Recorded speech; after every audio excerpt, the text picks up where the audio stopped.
Hey guys, this is Gaijin Hunter, and welcome to our first special episode of the Third Fleet podcast, where we don't talk about Monster Hunter, but dedicate a full episode to another game we are playing.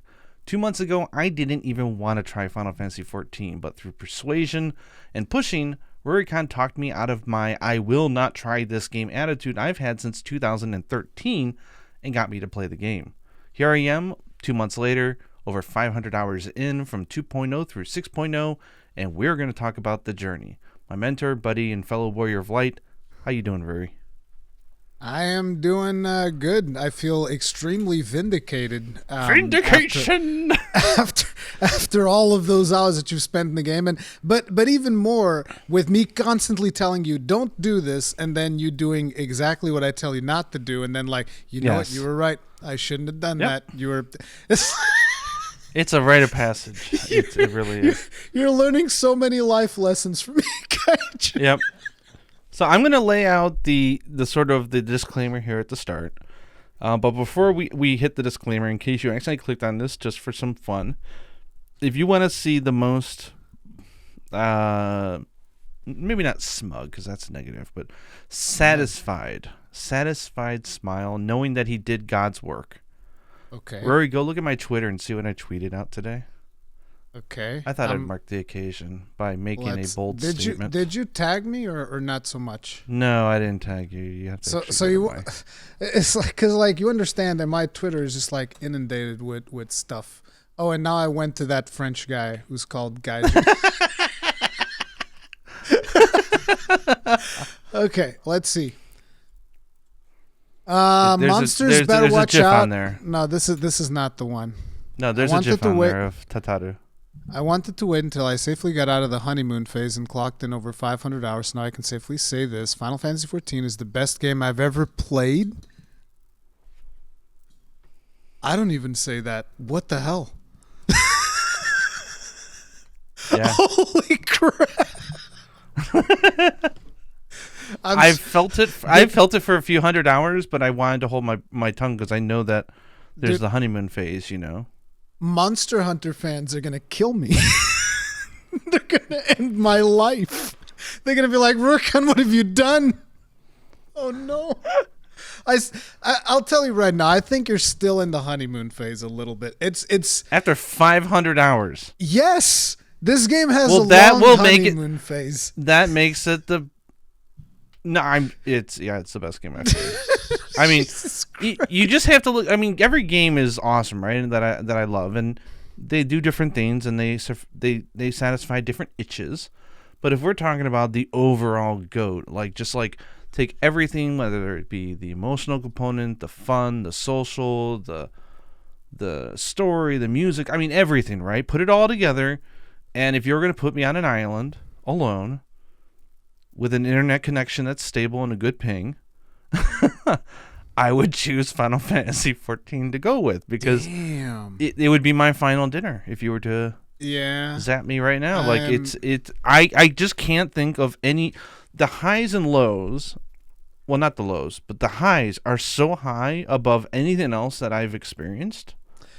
That that story. Like this really goes to show for people that are usually like, oh, games are not art or something like that, and like story in video games, like go read a book, and it's like, yeah, good luck getting a book that makes you feel the things that Final Fantasy XIV makes you feel. It's crazy, is what I have to say. Because but in order to talk, I think about everything aside. I'm sorry, I think I just.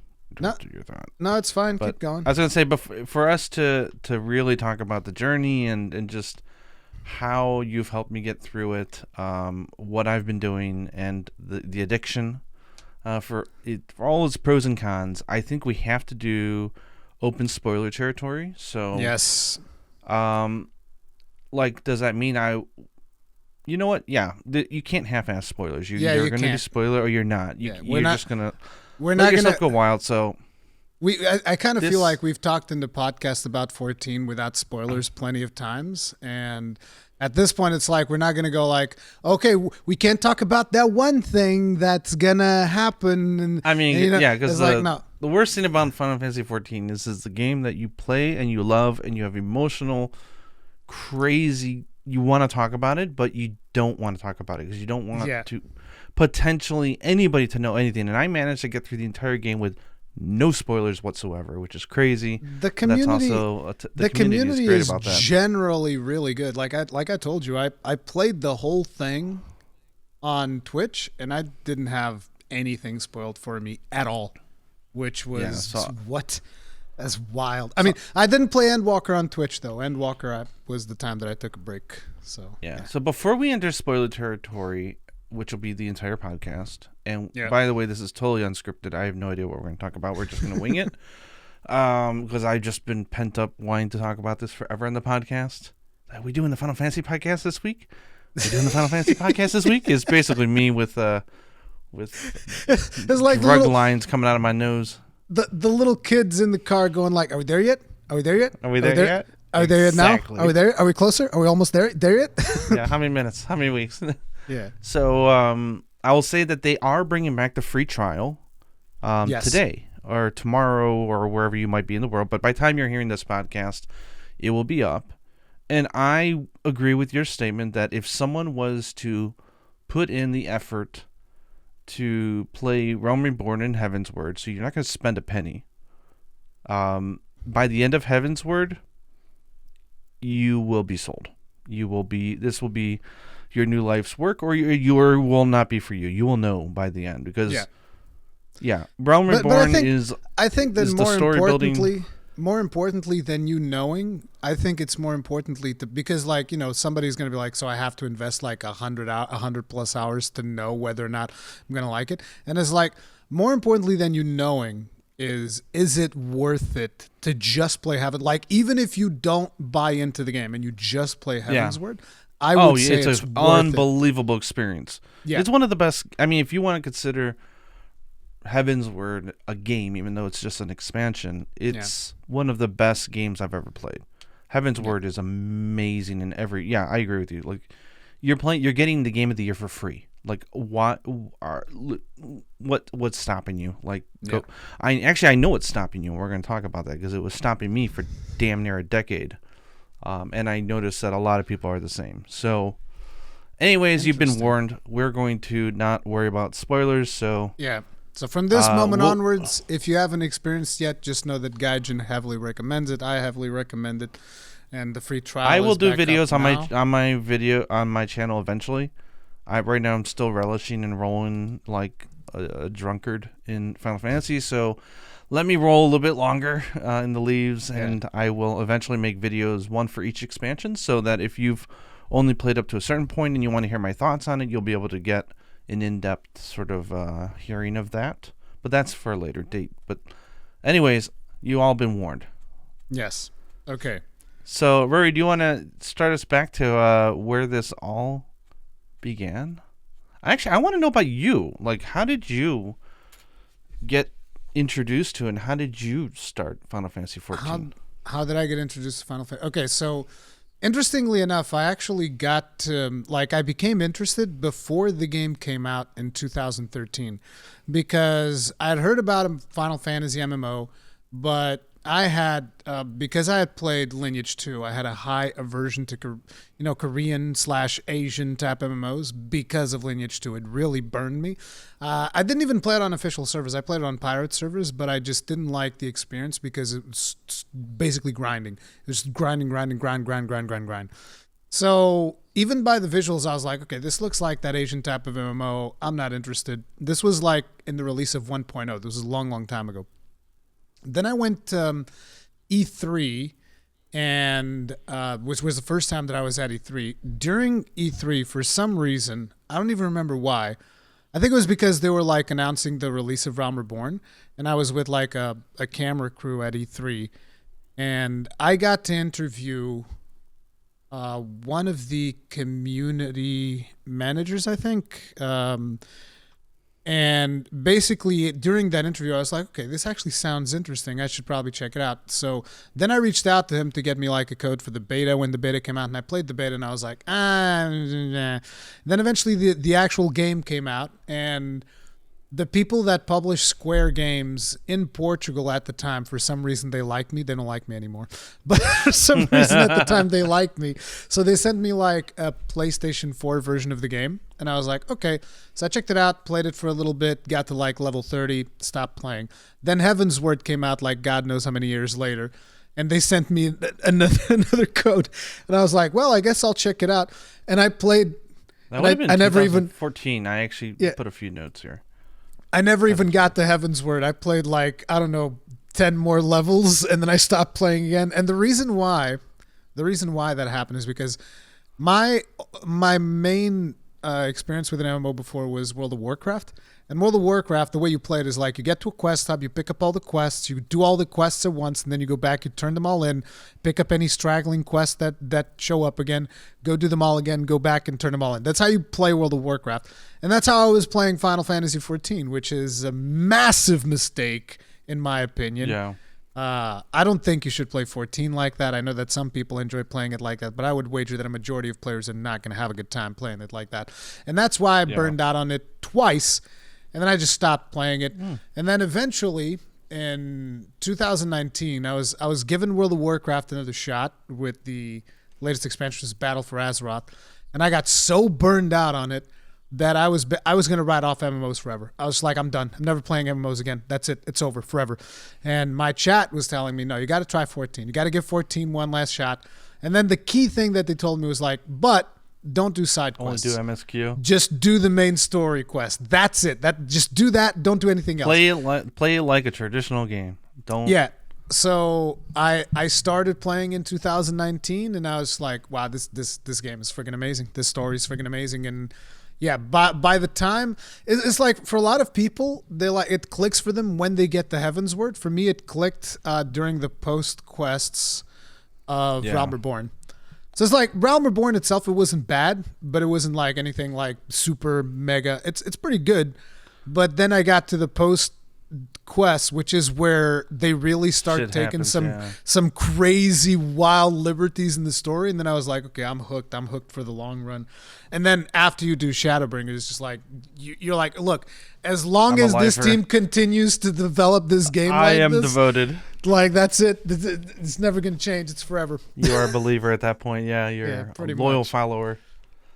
But you know what's really interesting is like, so when we started talking, as I know you played Final Fantasy, I almost proudly have always said since Final Fantasy 13 that I'm like, I've divorced the series. Yeah. I think I've said that on our podcast. Like yes, it's over. Like I'm just not in love with it no more. Every time I don't care about it. Every time I would bring up 14, you're like, no, I hate this. I hate Final Fantasy. I'm done with it forever. Yeah. That's what you told me. So the thing is, like, as a kid growing up, Final Fantasy was my jive, right? Like, Japanese RPGs, I enjoyed the stories, I enjoyed the adventure, the creativity, and the characters, and that continued. Started getting rocky, as we've talked about before, when, we started getting into more modern Final Fantasy games. It started just changing into something that, it wasn't like the classical fantasy world, with dragons and mages. It was more, like, weird. We'll just put it that way. And I didn't like the storytelling because the storytelling was like hyper focused on the human. It's like the dialogue and the drama between the characters in a very theatrical way, and it was less about the adventure.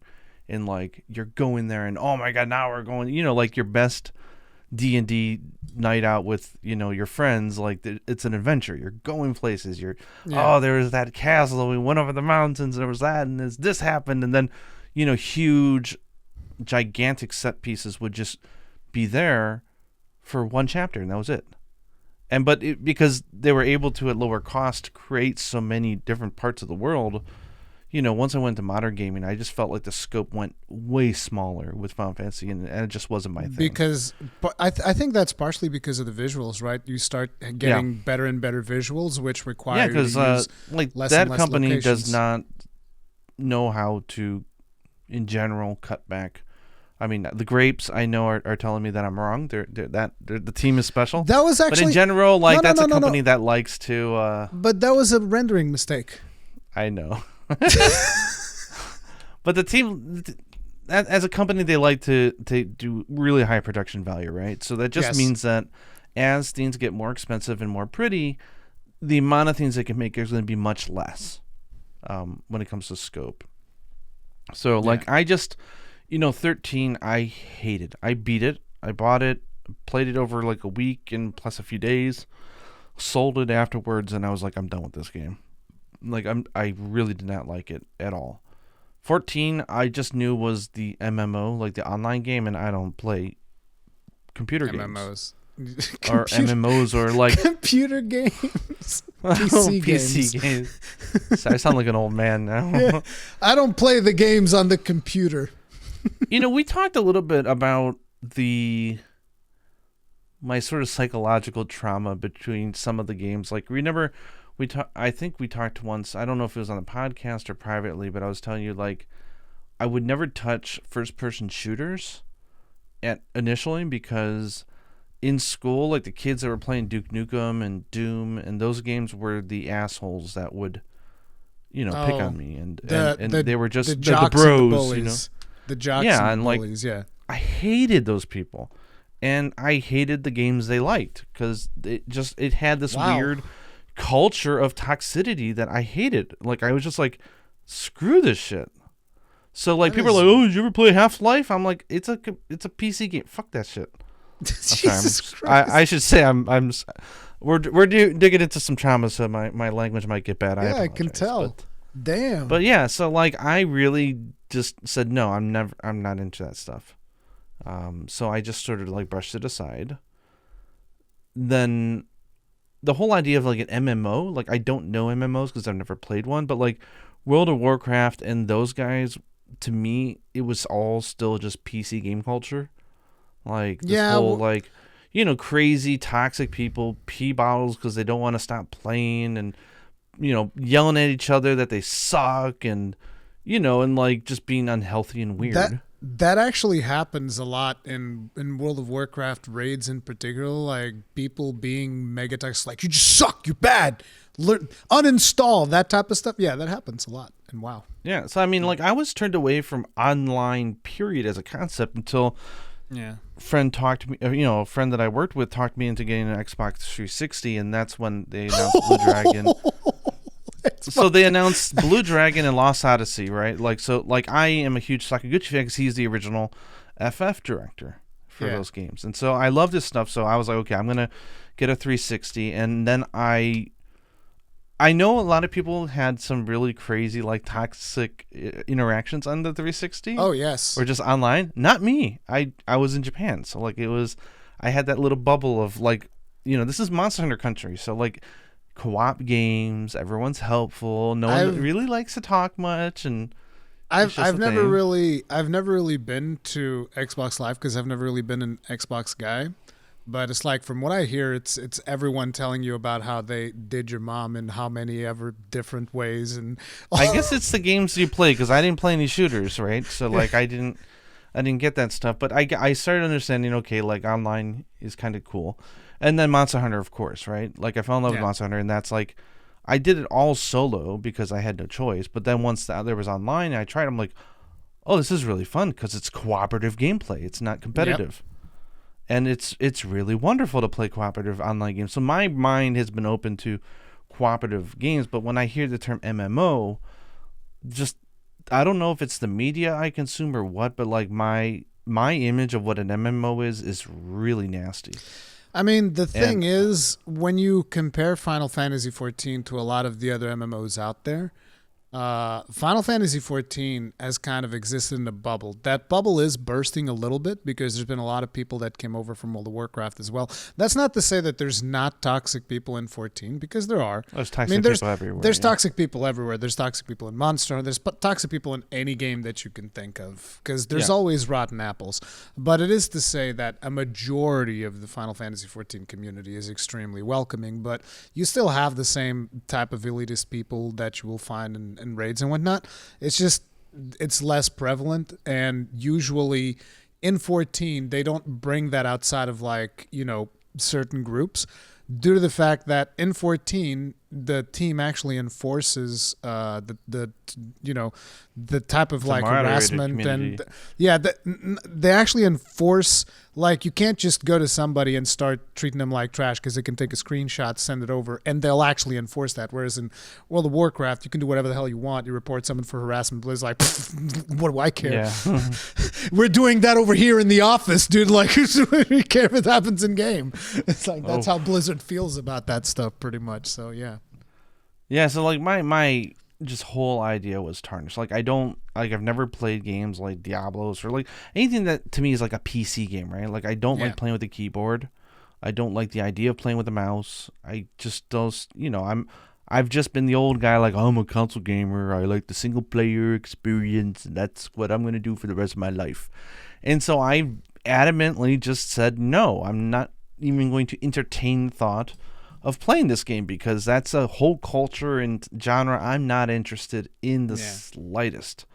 Not to mention that this whole, like, just looking at all the news things about MMOs or online games in the West, it's like, oh, are they free to play? Are they grindy as shit?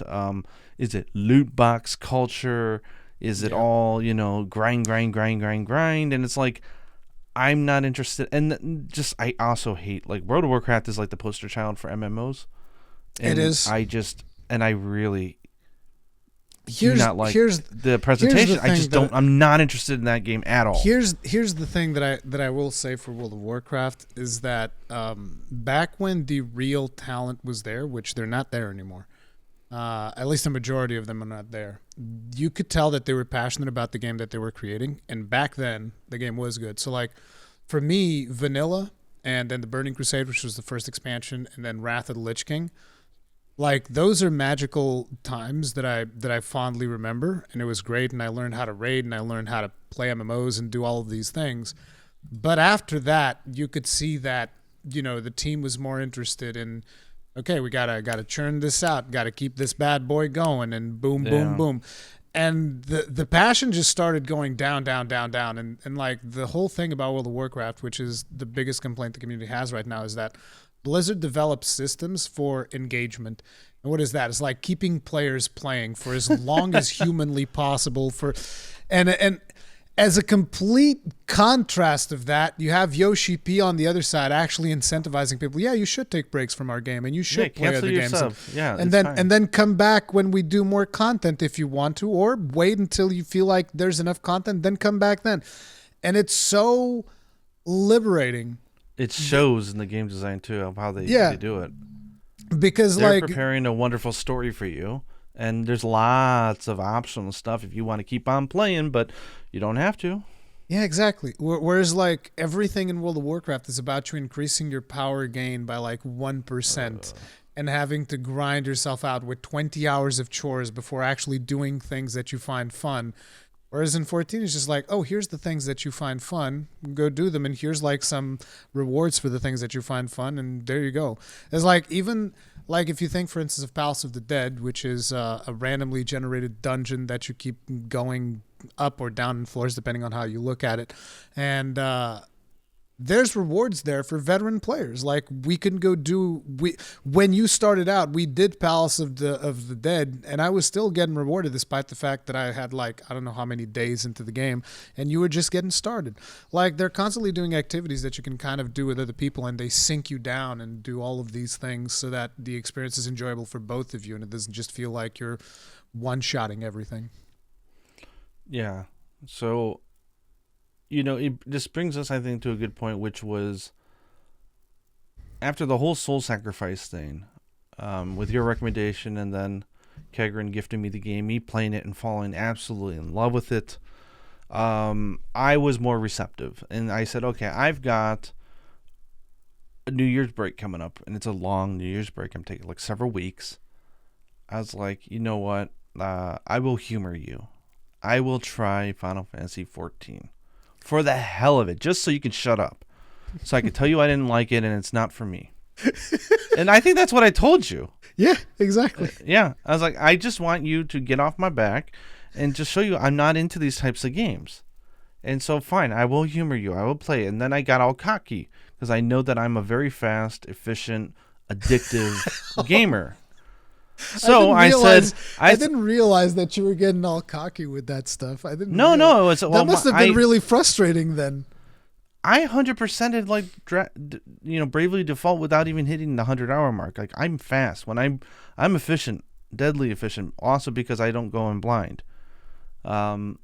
So like I was like, okay, how many hours is it gonna take to do Realm Reborn? You're like, no, you gotta, you want to play through Heavensward. It's all part of the free trial. I didn't say through Heavensward. I said. Oh wait, you said Realm Reborn actually. I said halfway through Heavensward. I only said halfway through Heavensward. Halfway. And I estimated that it was going to be like 50 hours.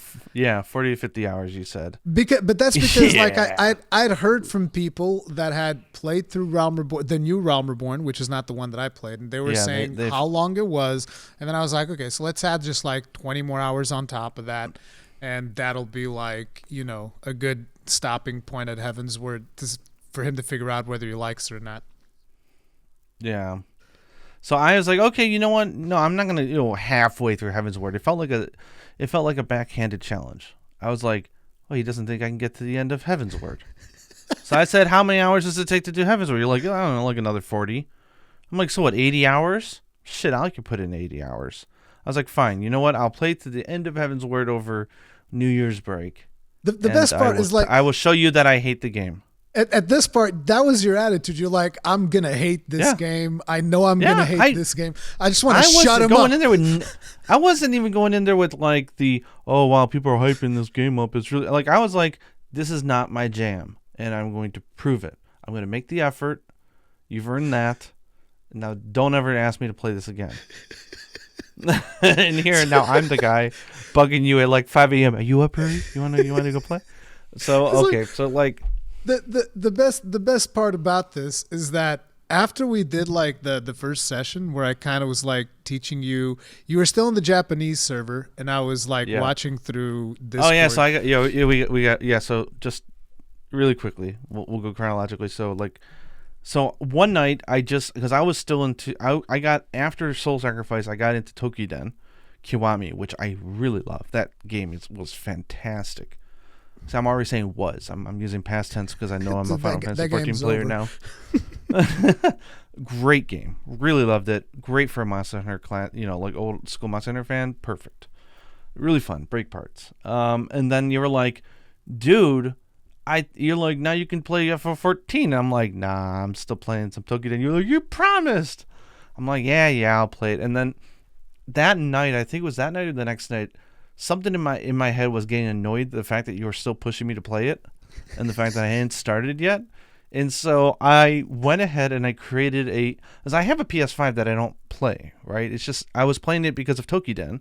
And I also realized because Tokiden, I was addicted to the Vita and I wanted to have save sharing for Soul Sacrifice. I bought a year of PS Plus for my European account just so I can play Soul Sacrifice in bed. It wasn't because I was so addicted to the game.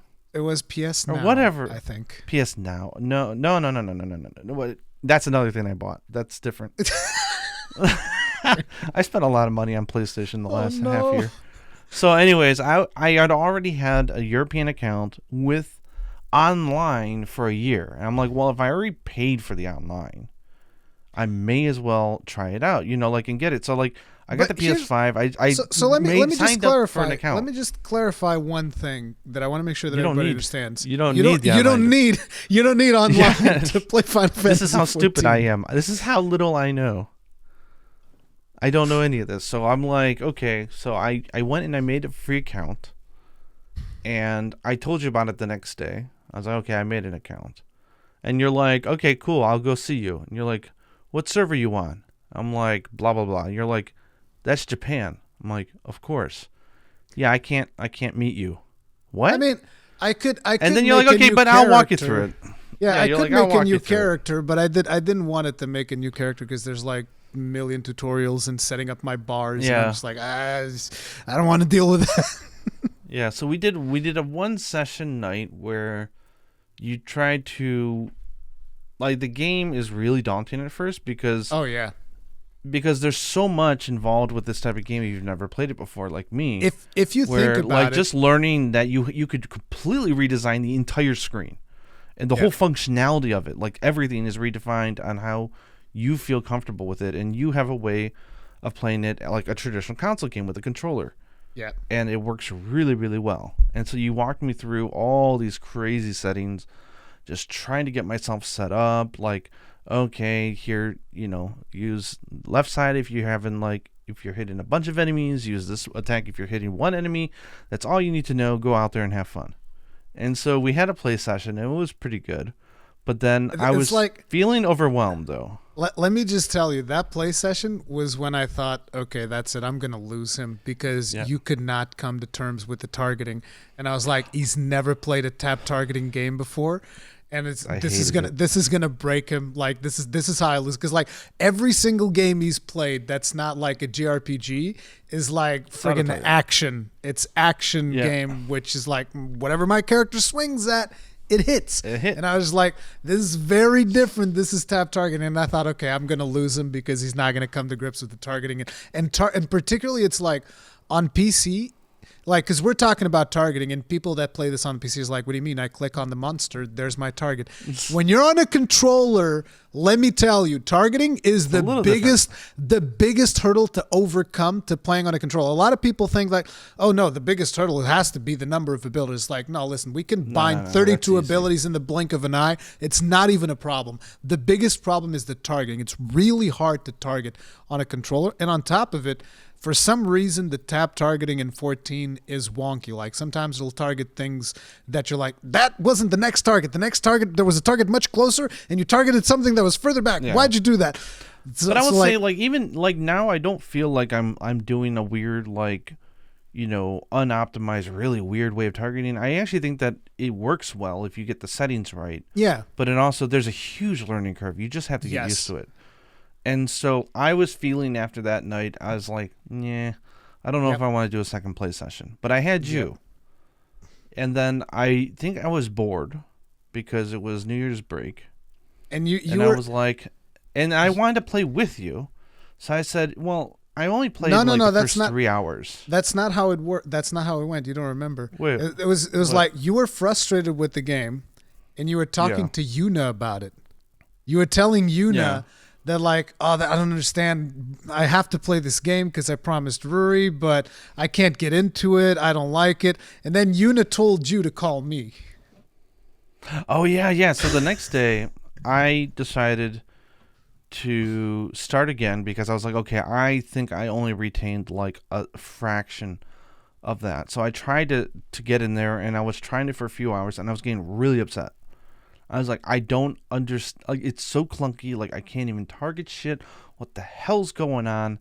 And I was just flustered. And then, Yuna said, call Rurikhan. So I called you. And you're like, okay, you know what? Make a new account. How many hours did you play? I'm like, 4. You're like, make a new account. Come on the EU server. Yeah, new character. Well, you had me jump onto the European server.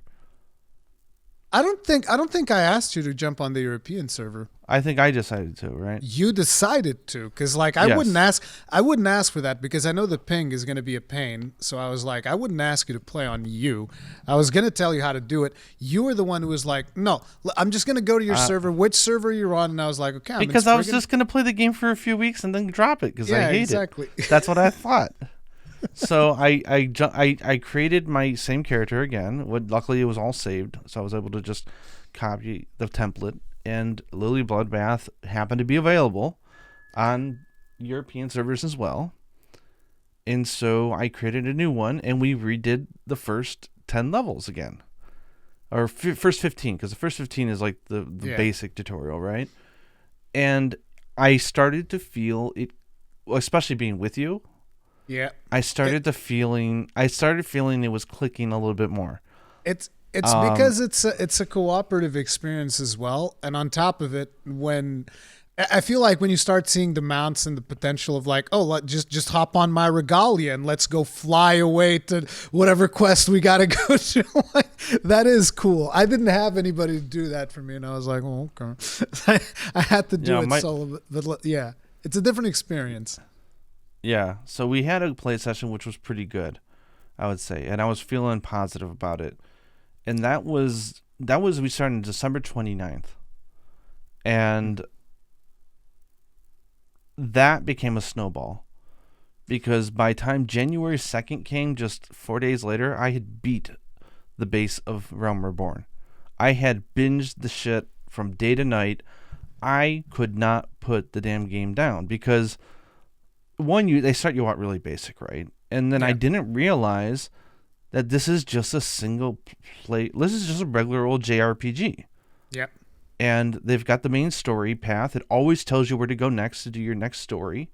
And you just do it. You just plug forward and the game will shower you with EXP. So the old horrible thing about JRPGs was like grinding for levels and none of that. Yeah, you never have to just grind. play through the main story and have a good time. Now, granted,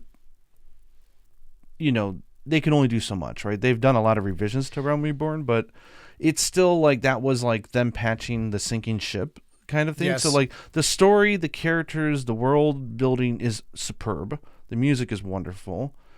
Some of the game design mechanics, especially some of the quests, like here, go talk to this guy, and talk to this guy, and talk to this guy, can get quite boring, but it's a relic. And so I knew like the characters in the world had enough charm to keep me really enjoyed throughout Realm Reborn. Who was your favorite character during Realm Reborn?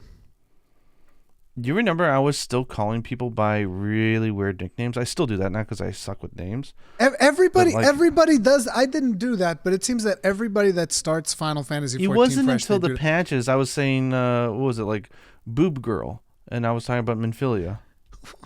Remember? The only character I knew the name of, I said, was Tataru because I was like, she's awesome. Of course, Tataru was Then you've got Dante and you're like, oh, Thancred, or whatever, and stuff like that. That was funny, or but yeah. So like, the thing that started hooking me was I didn't realize that, and this is like you said, is not the norm for I guess MMOs, but like the game is just a standard art JRPG. Yeah, it's not tons of side crap you want to do. But there's just like the main story. You just play through it. It's a little bit of a drag and it's a lot of reading. So if you don't like to read, it could probably be a little bit of a drag. But the cutscenes are really, really good. And the story and the acting, everything is really great. And the cutscenes have only been getting better over time. Yeah. So I fell in love. I actually really enjoyed my time with Realm Reborn because I only did the MSQ. I actually did a lot of side stuff afterwards, but I didn't think about it. But like I was going through MSQ, the story was getting engrossing.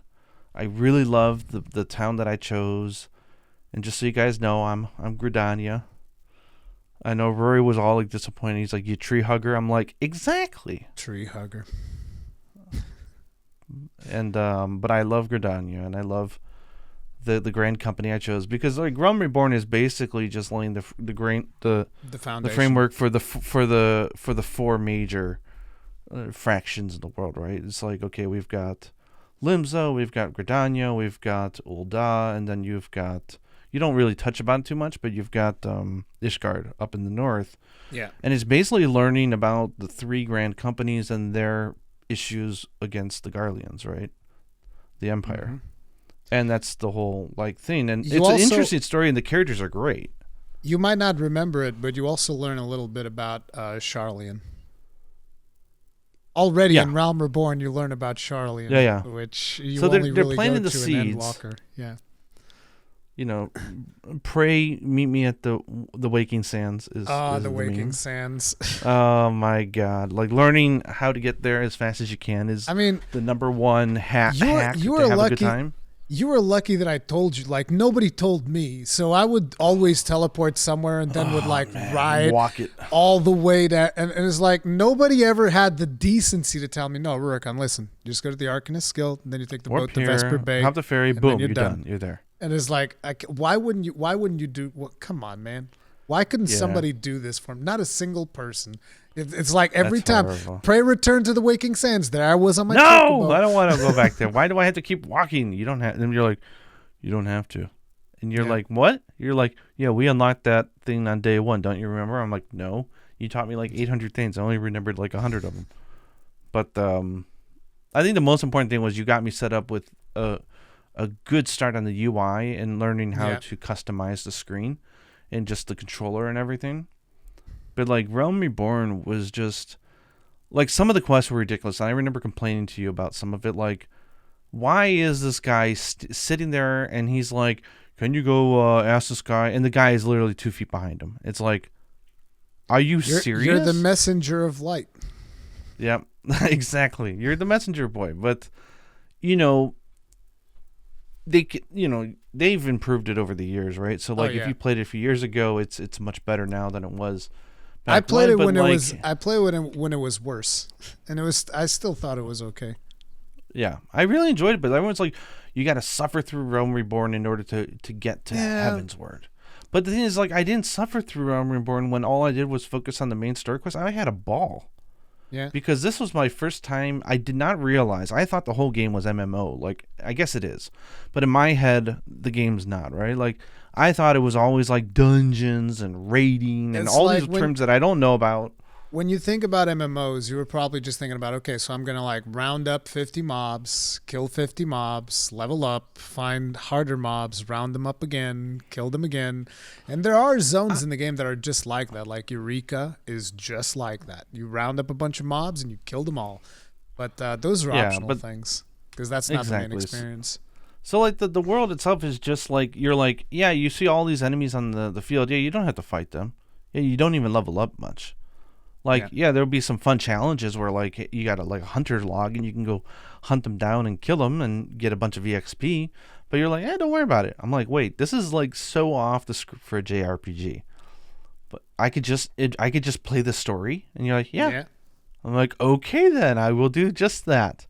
So you're playing through the story, you're doing your job quest, and I chose Warrior, man, I loved it. I think at one point you were actually trying to level up by killing mobs, and I'm like, what are you doing? Yeah, don't do that. You're like, dude, just play the game. Just advance the story. You will never, ever need to worry about experience. You will always be well ahead of where you need to be. Unless you're leveling all jobs. At that point, you do need to worry about experience. Yeah. But like for your main job, through your first time through the story, it's like, nope, all that's taken care of. It's great. It's like Monster Hunter. You pick a weapon, you like it, you like your job, and as long as you play that, you will never have to grind a level ever in the game. Like, you will always be perfectly fine, and the next thing is always going to be sitting there waiting for you to initiate, which is great. And so, and I love the structure of that. Everything is taken in like level chunks. So like or at least more in the later games, because I mean they really found their structure in Heaven's Word, right? Like the structure of how Realm Reborn and everything past that is a little bit different. But like I liked how it's like you knew it was segmented. Okay, like I'm doing level 30 stuff, and 30 to 31 is going to be its own like story arc, a small story arc, and we're going to do it. And then 31 to 32 will be like another story arc. We'll go to another town. We'll have another adventure. And then you just sort of go down that way as you make your way towards level 50, which is the end. And then there's just like so much to do. Oh my God. And then, so we got through Realm Reborn. At that point, I was still... That's when everyone's like, oh God, he's about to start the patches. And then when I heard the word patch, I thought it was literally like a patch. Oh, sorry, I'm getting ahead of myself. God damn it.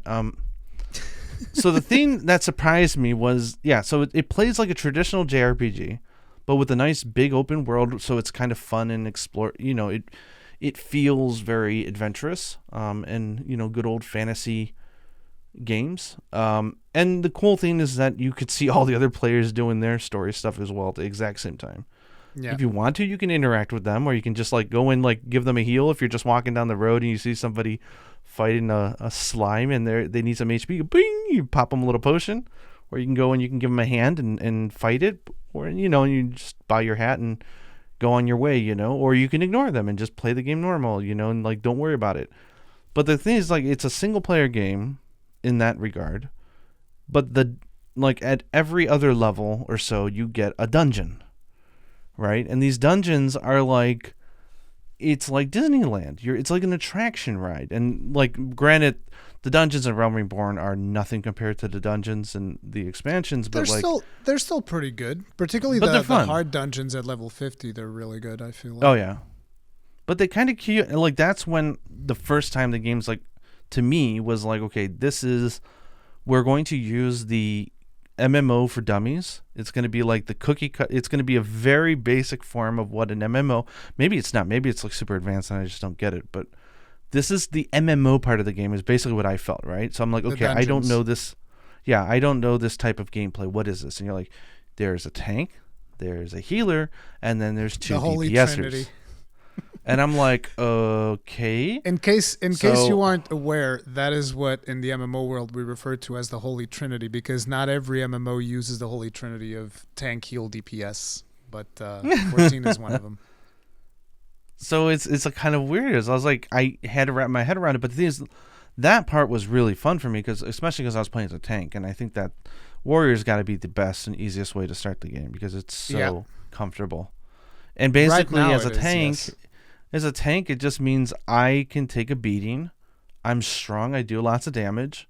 I can mitigate my damage really well. I got lots of ways to do it. And I set the pace. I'm the one who goes in the room. When there's like, oh my God, there's a corridor, I'm the one walking first. And all the monsters go, oh my God, there's a guy here. And they all come and they all attack me. And everybody else behind me, they just get the free, as I'm hacking away at all the enemies, the DPSers can just go and do big numbers and flash effects and kill stuff, and the healer makes sure I don't die, and does some damage as well. But like learning that formula, but it was like it almost felt like rock paper scissors. It was so intuitive, and I was just like, this is so beautiful. I was like, okay, so I started getting into it, and like they present it like an attraction. You get in there, and it's like they got the camera going down the hallways and showing you the different, like, it's a whole like area, and you go through a series of like rooms and you fight a lot of monsters, and then you get like 4 boss fights in a dungeon. It's kind of cool, right? You get like sub boss, and then you get the final boss. And if you die midway, you don't have to start all over again. You can just pick up where you left off. And if you die, they even make you stronger. I'm like, what the hell? That is not on every dungeon, I think. That's like in a trial thing. You get the power of the echo. Yeah. Which is a canon thing. They have a habit of putting everything that is like a mechanic. They try to justify it with a story reason. Story, yeah, which I love. It's the immersion. But yeah, like the dungeons are not hard, and they're fun, and as long as you just follow your role, you do it. But this is like it's like when you're in a theme park, like a roller coaster, right? And you are just one person, and it's a 4-person car, and they're like, okay, you on the left, you 2 over here, and then they put you in the same car on the roller coaster, right? It feels like that to me, almost like you're just pairing up with some random people. They put you in the same car. It's all cooperative gameplay. None of it's competitive. And you're just, they're all like, but yeah, it's a different thing. But it's like, these are actually called theme park MMOs. Like, no joke. Oh, interesting. Yeah, it's like, so like World of Warcraft. Okay, so then I was right. Yeah, World of Warcraft, Final Fantasy 14, and there's more of them. They're just called theme park MMOs because that's actually the experience. You go in there, you take a couple of rides, and then it's the haunted mansion, You see all of the rides that the MMO has, and you do whichever ones are the most fun, because then there's the other type, which is the sandbox MMO, which is much more open-ended, where you have to kind of like make up your own fun. It's not necessarily a bad thing. Like, for instance, Elite Dangerous is one of the... It's technically not even an MMO, kind of, but Elite Dangerous is like a sandbox game that I enjoy spending time with, just like flying a spaceship, do trades and stuff like that. It's cool, but it's a different experience than like... No, this is a theme park. Here are the rides. Here's the attractions, but yeah, it is called the theme park MMO. And 14 is one of those. Okay. Yes, I had a lot of fun with that. And then you have the trials. So like the dungeons they didn't feel weird to me. Like when I see gameplay of stuff like dungeon crawlers and rogue games, like it didn't look or feel like any of that. It just felt like an attraction. You're running through with 3 other random people, and then you all congratulate each other at the end, and you leave. And you're back on your story. And everyone's really cool. But then you get the trials, which is like, it's just a boss fight. Yep. It's just like, okay, we are going to have a boss fight. And then for those, it's fun because like you get your 4-person one. But I correct me if I'm wrong, but there are trials with 8 people, right? Most of the trials are 8 people. Realm Reborn Yeah. has a couple of them that were changed for 4 people because obviously there's less people playing Realm Reborn nowadays. Yeah. So it's like that's fun, and that's when you start getting into mechanics, right? And it's like, it's not that difficult. Like I don't think any of that hardcore stuff is there for the general critical path through the story. It's generally like, okay, big boss. It's scripted. It's gonna have an arena. It's really fun. There are gonna be fun dialogue and transitions, and the boss is gonna say something like, "I'm gonna be your," and he throws. Then you start getting into the idea of like the AoEs, right? Like, okay, the whole right side of the arena is highlighted. He's about to just smash the living crap out of it. Everyone's running to the left. You get into the idea of AoEs, like when you were in Orem Vale and I was healing you and you got hit by bad breath 5 times in a row. That was great, Gaijin. I loved it. I got so many Asunas off. If there was like an achievement for casting Asunas, I would have gotten it. You would have gotten it. That's the beauty of a tank, is that you don't realize that you think you're playing good, but it's actually the healer who's like running around saving your ass the entire time, and you don't even know. I was just like screaming at him, Gaijin, please step out of the bad breath. It's called bad breath for a reason. No. Yeah, my problem was I was still trying to understand my moves. And so, then trying to understand, okay, there's a highlight on the ground. Walk away from it. Don't stand in it. Okay, anything that highlights. I actually thought it was your latency because you were No, it was me. Yeah. It was me pigeon hold. I couldn't focus. 14 also has an interesting thing, which is different from MMOs, and it took me a long time to adapt to it, which is the way the telegraphs work is a snapshot. By the time the telegraph disappears, if you're still there, you're getting hit. Doesn't matter if you teleport to a different dimension. You can run to the other end of the ring and you're going to be hit. You're getting hit. So it's like you got to move away from those before the thing runs away. Because I used to wait until the very last second so that it would disappear. And I was like, okay, when it disappears, it's doing the animation. Then I have to dodge. And I would get clipped every time. And I was like, God damn it, it's so weird. So that was a learning thing for me as well. Is like I thought your typical collision doesn't apply, right? So I started out as a tank, and I'm sitting there being all proper, rocket around the boss monster to flip him around so everyone can hit him in his rear end. And people are like, just run right through him. I'm like, wait, what? Just run through. There's no collision. There's no collision. And then up until even, I would say, pretty recently, it didn't really click to me that if a monster is doing a big swing with his hand or his axe or whatever, if he's not targeted on you, you could be right in the middle of that animation. You could be standing right in front of his axe. You're not going to get hit unless there's an AoE marker on the ground or something telling you that. Depends on the monster. Some monsters will cleave, but most of the time, you're pretty safe. There can be a whole little party of 5 monsters going ham at the tank, and I can literally just do a casual stroll right through the middle of them and be like, "Oh, you guys are really going off on this tank here." Okay. And you don't get hit because they're not targeting you. Yeah. And that's a new concept that I didn't understand coming from Monster Hunter. But so that was fun. And then Realm Reborn, the patches, it's not even oh wait, I'm getting ahead of myself again. Yeah, so Realm Reborn, ultimately I was like, this isn't an MMO, and you're like, yes it is. I'm like, no it's not. I'm like, this is a JRPG in which the boss stages, they just pair you up with some people for they're co-op. They just pair you up with some people for some co-op, and you're like, yeah, that's an MMO. And I'm like, huh? I mean, not all MMOs are like this, because not all MMOs have a fully fleshed out story like 14 has. Most of the MMOs usually rely on lore, and your character's not really a main character, because they're thinking of it okay, so there's 1,000 players. How the hell are all of them going to be the main character? Whereas 14's we don't care. Everybody's the main character. Deal with it. Just deal with it. Yeah. It is what it is. But the idea is, for your story, the other Warriors of Light, they're almost they're just they're other people with the power of the Echo that are roaming the world, but you're the Warrior of Light. And to them, it's the other way around. They're the Warrior of Light, and you're just another person with the Echo that's roaming in the world. And I think it kind of works.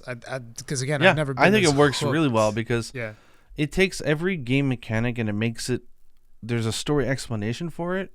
Yeah. But in areas where it's like this is a video game, they're smart enough to just say, "Yeah, this is a video game. It's a video We're not game. going to try. We're not going to try to overhand explain it. Yeah. It's fun, so we'll do it because it's fun." like, what? And that's Why great. am I running Sastasha twice? It's like, because it's a video game. Don't be an idiot. Yeah. this is why you're running Sastasha twice. It's a video game. And it's like, so Realm Reborn establishes the notion of primals and the beast tribes summoning the primals, and the Empire wanting to kill the primals. What did you think about the Empire? Because I got some serious Star Wars vibes the first time that I went through. I'm just like, oh, we're the Rebel Alliance, and then there's the Empire trying to come and stamp us down. See, this is really, you're going to laugh at this, but I actually was completely not interested at all with the Empire. Through all of Realm Reborn, up until the very end, like, I didn't give a crap. I didn't remember their names. I didn't care what they were up to. I just knew that there was some political distraught in which there's an empire with Magitech and all that good stuff. And they're trying to oppress the rest of the world. And we're like the three countries, and the Northerns are just like, oh, we're just going to chill up here and make snow cones. Like, screw you guys.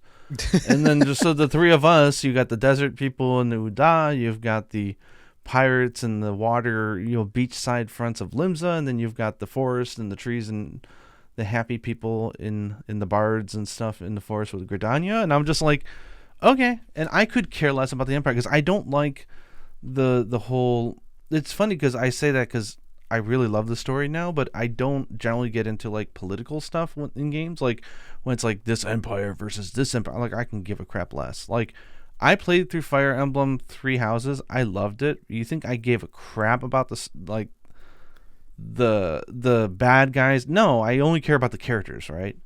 I like the stories of the characters and through it, and the characters are so good. Yeah. Going through the story that I actually didn't, and you had explained stuff to me over and over again because I'm like, what was that? Like, don't you remember you saw that? I'm like, no. You're like, you're playing it too fast. I'm like, no, I just didn't care. And so like I just knew the Empire was there, like the bad guys, and I just like that's why I didn't like Final Fantasy 12, right? Because it was too much like this Empire versus this one and the judges, and I'm like, I have no interest in just like political warfare and like military excursions, and like that stuff doesn't interest me at all. So I completely kind of ignored it, and I just focused on the stuff I really loved, which was like, oh my god, there's an area with dwarves. Oh my god, there's an area with fairies. Oh my god, there's an area with these, and there's stories with them, and there's dungeons, and wait, this is optional? And like constantly I would tell you about something I did, and you'd be like, yeah. And I'm like, this is amazing. The story's great. You're like, yeah. And it's optional. You didn't have to do it. I'm like, what? The biggest problem with Realm Reborn, in my opinion, right now, is that Coils is optional. And I feel like Coils of Bahamut is like necessary for you to understand the story, which is, I'm actually happy because like my chat didn't force me to do Coils. I basically forced them to do Coils for me because I was like, no, I want to see the raid. I didn't even know the raid was important for the story because nobody told me. I was just like, no, I just want to see the raid. I want to see what it's like. And so I forced people to come run with me, and they had to go like higher level because we could. Yeah, you wouldn't even know it existed if you didn't like explore and be told about it. Like it's just there's so much optional stuff in the game, it's crazy. And none of it's missable, which is amazing. I love it. The fact that you can go back and you can play anything. Yeah. Okay, that's what you meant by missable, because you can kind of just like truck on ahead and never do Coils, and I feel like you can go back and do it if you want to. I feel like Coils is essential for people to understand the story, because at the beginning of the story you see the Dalamud coming down, Bahamut comes out, blows everything up, and then everybody gets teleported 5 years into the future. Enjoy, and you're like, wait, what happened to Bahamut? What happened to Louiswa? What happened to everybody else? Why is the world still alive? Bahamut would have destroyed everything. What's going on? And unless you do Coils, you never learn that, which is Coils why I always. Great. I'm really happy you brought me through Coils. And it was a little bit challenging. Like we were doing to Twintania, whatever her name is. That was fun. It was like I was playing Sage at level 70, and you were playing. I don't remember what level you were. I think you were almost like 60 by the time we were doing that, or like 50 something. And we couldn't kill Twintania because she kept pushing us out. And then I was like, okay, listen, I'm going to solve this problem right quick. I go in there with a level 90 machinist, and I'm like, boom, goodbye. Dead. But it was fun, like, seeing you, like, trying to figure out the strategy and whatnot to get the basics of raids to begin. Yeah, that was cool. So, like, I didn't understand the terminology at the time, right? Like, you got just the MSQ, which is just your main story. You've got your job story, and that's just like a basic RPG. The boss stages, so to say, you have dungeons. You have the boss fights, which are the trials, and then every game and expansion has, obviously tons of optional shit. But like, it's got the raid, which is a raid series, right? It's got a raid series, 3 tiers, which is 4 bosses per raid. 12 bosses of raid, quests. Usually. 12 stages, and each one is kind of like a boss rush, right? It's like several bosses in a row. Yep. I mean, Realm Reborn is a little bit different, but in general. Realm Reborn and even Heavensward to some extent are a little bit different. The Alexander had a little bit of trash between bosses, but after that, it's basically just like bosses all the way. Yeah, so we were talking about you got like the raids and the whole series, and that's completely optional, and that's just like fun endgame stuff that you can do. Then there's the Alliance raids, which is 24 people, and when the first time I did that was so fun, because it's basically, you got your 8 groups, which is like 2 tanks, 2 healers, 4 DPS, and you get 3 groups. So you get thrown into like an ABC. And then you can see all 24 just like running up the steps to like, it's just a series of really fun boss fights. I actually really like the way that they did it, because the way in which you would usually do this more like bigger player group content in other MMOs is you actually, one person will be left with the very ungrateful task of like, okay, I got to round up these people. Like in World of Warcraft, in vanilla, for instance, there would be one raid, which would be a 40-man raid. So you would need 40 people to. I mean, you didn't actually need 40 people, because nowadays that people know how to do it, it's much easier. But you would need 40 people to know the strategy of the boss that you were fighting. And then in other expansions, it's like, okay, now there's like 10-man raids and 25-man raids. And I think that currently the Mythic format sports 20 people. But it's like, it's still one, you have one person, which is kind of like takes on the role of a raid leader. And he's supposed to direct these other 19 people that need to learn how to do the content appropriately, right?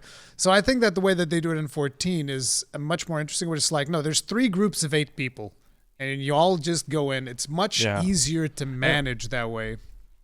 Yeah, and those are fun in that, like, dungeons are just like really wonderfully curated stages that have like huge set pieces and effects, and it's all very scripted and fun for story. But like, and bosses are just really fun, and if you don't, but the thing is, like, when you're with 8 people, if you don't know what you're doing, just do what other people are doing. Like, if everyone's running to the left, just run to the left. Like, there's always people in there because of the way they designed it. Not always the case, because, like, if you get one of those triangle markers, it's like, oh, everybody's running to the left. I'm going to follow them. Get away from me. They're running away from me, not away from the boss. Yeah, exactly. But it's fun because you have, and then the Alliance ones are not difficult, I don't think, because there's so many healers and there's so many people that, like, you can die. I mean, you shouldn't, but like, if you die, like, it's no big deal. Like, someone's gonna raise you, and like, it's just kind of like a fun free for all. It's a really fun, like, festival of just damage. You're just running around, and even in normal raids, if you die, it's not really a big deal, because like normal content, they want most people to be able to do it. So there's a bit of a lower barrier to entry. But even then, even with that lower barrier, I feel like they do a really good job of communicating mechanics when it comes to those raids, of teaching, okay, here's a stack marker. People are supposed to stack on these. Here's an AoE marker. You got to get away from this, and so on and so forth. Yeah, all the visuals are really well done.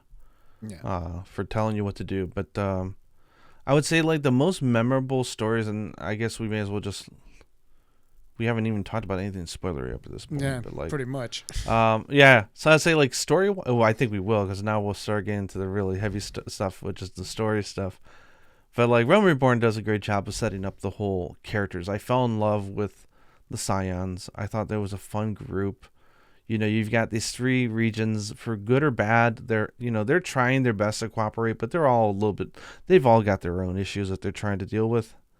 You know, and you're this like special group of agents. You know, you're just like this fun little misfit group whose job is to try to wrangle everybody together and solve the world's problems. And it's kind of fun. Like, okay, we're in this like elite group of really talented, like heroes, and I'm like this. I'm always the showcase, like as a warrior of light, and so that's fun. And the fact that they're all off doing their own thing as well, and they come together for major points in the story is kind of cool. But the Waking Sands, yeah, like memories, right? But then once you get into the patch, like I think calling it patch is misleading, because it's a like, content patch. It's DLC. It's like DLC. Patch. Yeah, that's so the it's thing. like you have there's a subscription model, therefore they have to continuously provide value. Yeah. So this is what I think is the brilliance of the game, is that it's not free to play.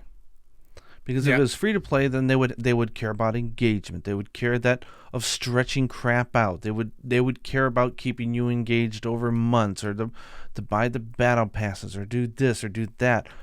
This one, they already got your money, so they're not putting in weird, like they're gonna make something that you have to work for, and they're fun. But in general, like the whole game design follows the basic design of a game that you paid money for, which is awesome. Like, I don't want any of those weird free-to-play mechanics. If you told me, hey, you can have Final Fantasy 14 free-to-play or not free-to-play, I'd be like, let me pay for it, please. Yeah, exactly. Don't change the game. Change the game design to adapt to free-to-play. I don't want that. Yeah, that's the reason why I love the game. So that's great. And so like every 3.5 to 4 months they release a new. Now it's gonna be 4 months, right? It used to be 3.5. But it was 3.5, right?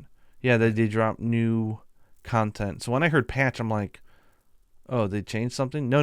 This is like a content drop. This is like new story. This is like the patch. Like, you get the one big release, which you pay the money for, and then you get 5 patches, right? So 5 DLCs, each come in about 3.5 months afterwards, and it pretty much spans about a year and a half, because every 2 years or so. These DLCs include raids. They include the Alliance raids, because like when you start playing the game, like for instance right now in Endwalker, there is no Alliance raid yet. That's coming with 6.0. There's so much coming. Oh my god. Yeah, it's wild. And then on top of it, there's also seasonal events that they do during those times as well. Like, it's summer, so there's a summer festival. It's Halloween, so there's a Halloween festival. But it's crazy, because if you think about it, like, if you just play, let's say, Heaven's Word, or you play an expansion and the story, that's like half of it. You still have the other half. No, it's like a little bit. The 5 DLCs are quite beefy. It's a little bit more less, than half. 30%? More than half. Okay, I mean, so the base is more than half, I would say. I would say 60, 70, yeah, and then the patches. Yeah, but I would say like the DLC stuff is significant amount. Like there's we're talking dozens of hours. And there's a lot of players that care more about the DLC stuff than the base patch, because there's a lot of players that, they're the kind of people that they want to raid, and they just want like the big challenging content. But it's kind of fun, because like they spend the entire base game setting up the major conflicts, the characters, and then you have your cool boss fights, and you have some big things happening in between there. But then once they hit the DLC stuff, now they're like, because they're going to bring you to another part of the world for better or worse, you're moving on, and you're going to like a new hub and a new story. Like they give themselves the creative freedom to just go absolutely crazy and like start flipping over tables and slipping poison into wines and killing off characters and causing emotional damage and just going absolute, like, nothing is sacred. It reminds me almost like everyone was like, oh, Game of Thrones is so cool because you don't know what's going to happen. Like, they will just kill off a character like Yeah, okay, we'll do that. Like that's kind of what the patches to me. It's like anything goes. That's with the Realm Reborn patches. That's when I started like, oh wow, it almost feels like they went very traditional for before the patches, where they're like, okay, here's our story, here's a nice little happy ending, here's all of these things, and then it's all like, hell breaks loose. Now everything's gonna go to hell, and we're gonna like, dude, that part for me personally, like, I'm assuming we're talking about Parting Glass at this point, right? Yeah. Because like the other ones is kind of like still a little bit FedExy, but then it's like, yeah, but you can feel the tension though. Like, yeah, there's something in the air throughout all those DLCs that you feel. There's some negative tension building up, and you're like, okay, something is going to happen. Creates the Crystal Braves, and then you start seeing like shady looks in the middle of the Crystal Braves, and you're like, what the hell's going on? And it's like, what could have possibly gone wrong with a 16-year-old starting a militarized force that doesn't answer to any form of government? Nothing could possibly go wrong from this. It's Alfie. He's got it. Alfie knows he's not going to run awry or anything.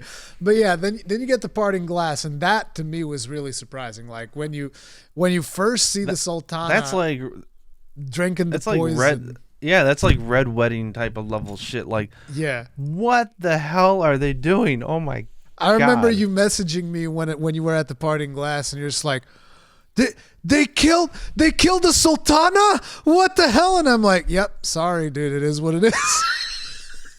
And then they spend all this time building up this really wonderful, if not mundane. I actually think the mundaneness helps because you start realizing that throughout the major conflicts in the world and all the political war, which is, again, I don't care about the empire and the whole hierarchy. I just like, okay, Richard Epcar wants to kill us.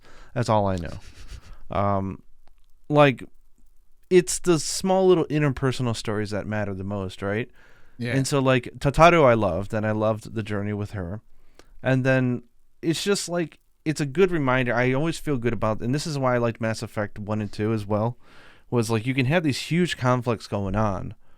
But at the end of the day, it really just comes down to the human element of doing a favor for somebody. Taking something to somebody, helping them out when they need a little hand, you know? Like, it's just the little mundane things that build up this repertoire and this friendship between these characters. And they really do a good job, for better or worse, in doing that in Realm Reborn. But once the patches hit, like, shit started hitting the fan, I'm just like, oh my God, they just spent this entire season, so to say, building up everything. We've got this strong click, everything's going good, and now they're just going to say, hey, what happened? Well, it's like if you set up your table and you're like, what would happen if I just like slam dunk this table right now and everything's going flying? And that's exactly. And they just do it. And I actually got pretty emotional during this part of the story because I'm a sucker for like martyr moments, particularly with characters that I care about. And after you get like arrested or whatever, it's just like everybody's helping you get away, and every time you run away a little bit, it's like, okay, those two are being left behind. So there's Papa Limo and Anita. They're staying behind. Before that happened, I was shocked with the whole Raban moment. My God. Dude. That was I love the fact that they actually did it, because like there's so many games where there's like a scene and the character's like, I'm so mad, I'm gonna do something really crazy and then they do nothing. And this one is goes just and like, does it, and he kills him. Just goes in and he just on like the spot. kills Talegia on the ledge, like right there. Drah! It's just like, you would and mock then her, then mock her from hell. It's so good, dude. I love like those that. Those are those points in the story where your butt is lifted on. You realize that it's lifted up your seat, and you're like, I'm literally coming off my seat here, like from excitement and just awe of what is transpiring before me right now. Like, holy crap. I remember that before this, you were looking up the names of quests, and I think that you stopped doing it. Yep. So up until this point, I feel like you didn't really respect the story as much as it deserved. And then the second the Parting Glass happened, you're like, wait, what? I can't look at story names anymore. This is wild. Yeah, because if I know what the next quest is, it's going to give something away. I don't want to know it. So I stop. But then we go into Heaven's Word, and oh my God, what a story. Wait. Before we even get there, how'd you feel? How'd you feel about Pippin? Well, I mean, not even just Pippin. Before we even get to Pippin, it's like, so we lose. Oh yeah, so Papalymo and they break Ida. up the whole. They break up the entire Scions, right? Like everyone gets fucked. Sorry, my bad mouth again. They get screwed. And it's a bad ending. Everyone's trying to help you get the hell out of there. Yeah, and they're all second. You feel that like everybody, you feel that these characters actually care about you, which is something that I can tell you right now. You don't feel that in any MMO ever. Like, you go to World of Warcraft, you're just like, yes, champion. I'm a warrior. You're the champion of Azeroth. Yes, very much. Yes, champion. We have to heal the wounds. And it's like, nobody cares about, like, there are characters which you will have, like, God knows how many meaningful interactions with, and they're just like, yes, my friend, the champion. They don't even treat you by your name. It's like, yes, champion, savior, something. They treat you like it's the first time they've met you every single time. I also love, like, there's so many times where the Scions don't want to ask for your help. They're like, no, we'll take this. We've asked so much of you already. Like, you need to go rest. And they're acting normal, like they would in a normal story, which is cool. It's immersive and believable, and that is really cool. And the way in which is like, Hydaelyn spoke to me. I'm supposed to stay behind. And, and Thancred and Y'shtola stay behind as well to make sure that you get out. And that was awesome. Then at the end, you meet Pippin. And that's when I was like, wait, dude. Ralban was doing the Sultana, man, because he's a goddamn Lalafell. But it's like, no, I'm adopted. But Pippin is awesome. Marshal Tarupan Pippin is friggin' amazing. I love Pippin. He's awesome. Yeah, so basically you escape the whole town and you're like now a runaway, right? Fugitive. Yeah. I thought it was really smart how they did that in the early parts of Heavensward, where it made political sense not to announce what happened. Yeah. And so as a consequence and a good effect of that is that I can actually travel around. And people don't know that I'm a fugitive because the bad guys have kept it in a way where they kind of have their chessboard screwed. And so it's like it's a really interesting line. And, exactly. And there's also one of the things that I thought was genius is how, like, I think it's in the level 40 or 30 something quest line. You're doing stuff in Kurthus, and it kind of sets you up to learn about the different houses of Ishgard, and you meet Arshenfall. Yeah. And then you go, and I kept pointing out Arshenfall to you. I'm like, remember this guy, okay? He's important. He's a good guy. And then when you go to Ishgard, he's like the one that there's, no, this is my good friend. This is my good friend. He's great. Listen, he vouches for us. Yeah, he vouches for us. He and totally his dad hooks is us such up. a good guy. Edmund it's like Heavensward. Yeah. It's so genius how they're able to pull away from all the, and they were able to resolve so much of the conflicts in Realm Reborn. And then move us into a brand new area for a completely new story. Yep, the Dragon Song. Completely new. And that is I agree with you. It is the best depiction I've ever seen of like the fantasy tale with men versus dragons and stuff. I've never seen anything that good. It is unbelievable. And I hated Justinian when I first met him because I completely misunderstood him. But actually, in a way, you could say I understood him really well. But you couldn't relate to him. I couldn't relate to him because I didn't understand what was behind the reasoning of why he was the way he was. And so I was like, why is this guy such a try-hard ass? Why is he's just like, shut up. And he's just so mean to me and everybody else. And then I learned later that, if he's not, then he's kind of screwed.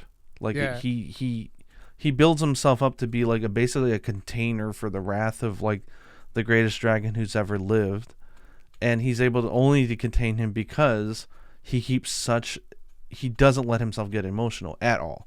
If anything, he's just a flat out asshole. And the moment he starts caring, he's like, "Oh, it's over.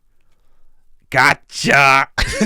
and I mean, it's literally like he lets his guard down. Go to black, and he goes, "You got emotionally soft. Gotcha." I've been trying to get at his heart the entire time. So, he kept his heart cold as hell because no one can get in, good or bad.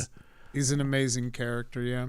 And then But there's like, also the different political intrigues in Ishgard with the friggin' Pope and whatnot, and what his ancestors did to dragons and so oh, on. those asses. Yeah, basically, man is bad. Yeah, but man, Yeah. Sir Emmerich, Sir Emmerich. he is what held the entire expansion. Like, he is such a bro. He is such a good guy. It's rare that you meet a character in a game who's like genuinely really nice to you, and they're really cool, and they're powerful, but they're not conceited, and they're not plotting. They're just a good person. And like, his father is like baller. Like, I love these guys. Like, the whole house, it's like I'm in really foreign territory. Wait a minute. There's a lot of... You just talked about Sir Emmerich's father? Oh, not his father. Sorry. Why was his father? Sorry. You might be confusing Emmerich with Archenfont. I don't know, dude. This is like Emmerich's a bro for sure, and Archenfont's a bro. No, his Emmerich's father dad's is an asshole. Oh boy, yeah, he's the bad guy, yeah. But it's just weird because you're in this area in which you're such the foreigner coming into a conflict that has been waging on for so long. It's like, how could I possibly change this? Yeah. You know, and like, everyone probably wants to kill me and assassinate me in my sleep, but it's okay because I got the Fort boys. You know, they got my back. I'm with my House boys. Forton, yeah. Forton really is cool. the greatest. So like, that was so warming. Every time I had to go back there, it just felt really good. The theme song and everything weaving throughout that, and just the color palette swaps of everything, and just how original and fresh it was, is just like, and how badass the dragons are, but yet they're still able to be weak, and they're still able to like fall prey to human emotion, and like, they're not perfect, wonderful beasts. At the time, I remember you also didn't like Yazel very much, as she accompanied us through the quest. Yeah, but it's interesting, but I can appreciate her after the fact of how she really is the catalyst for everything. Yep. And how she's the one who ended the war, basically, through her pretty pure feelings, I think, right? Like, they frame her as being like the rebel who's causing trouble, but really she's the one who's trying to put an end to the war. Yep. And she does. So she's, as a character, I misunderstood her like I did many of the characters, and this is the first time where Alfie started really growing on me. Alpha now, because like, the character development on him has to be the best character development I've ever seen of any character in any video game. I mean, you could say the last, how many years has this game been out? Like, since 2.0? 9 years? Yeah.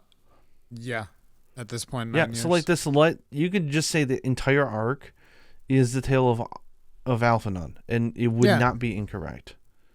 It basically is. He's like such a main character, but I don't think you can say that, because the main character is our character.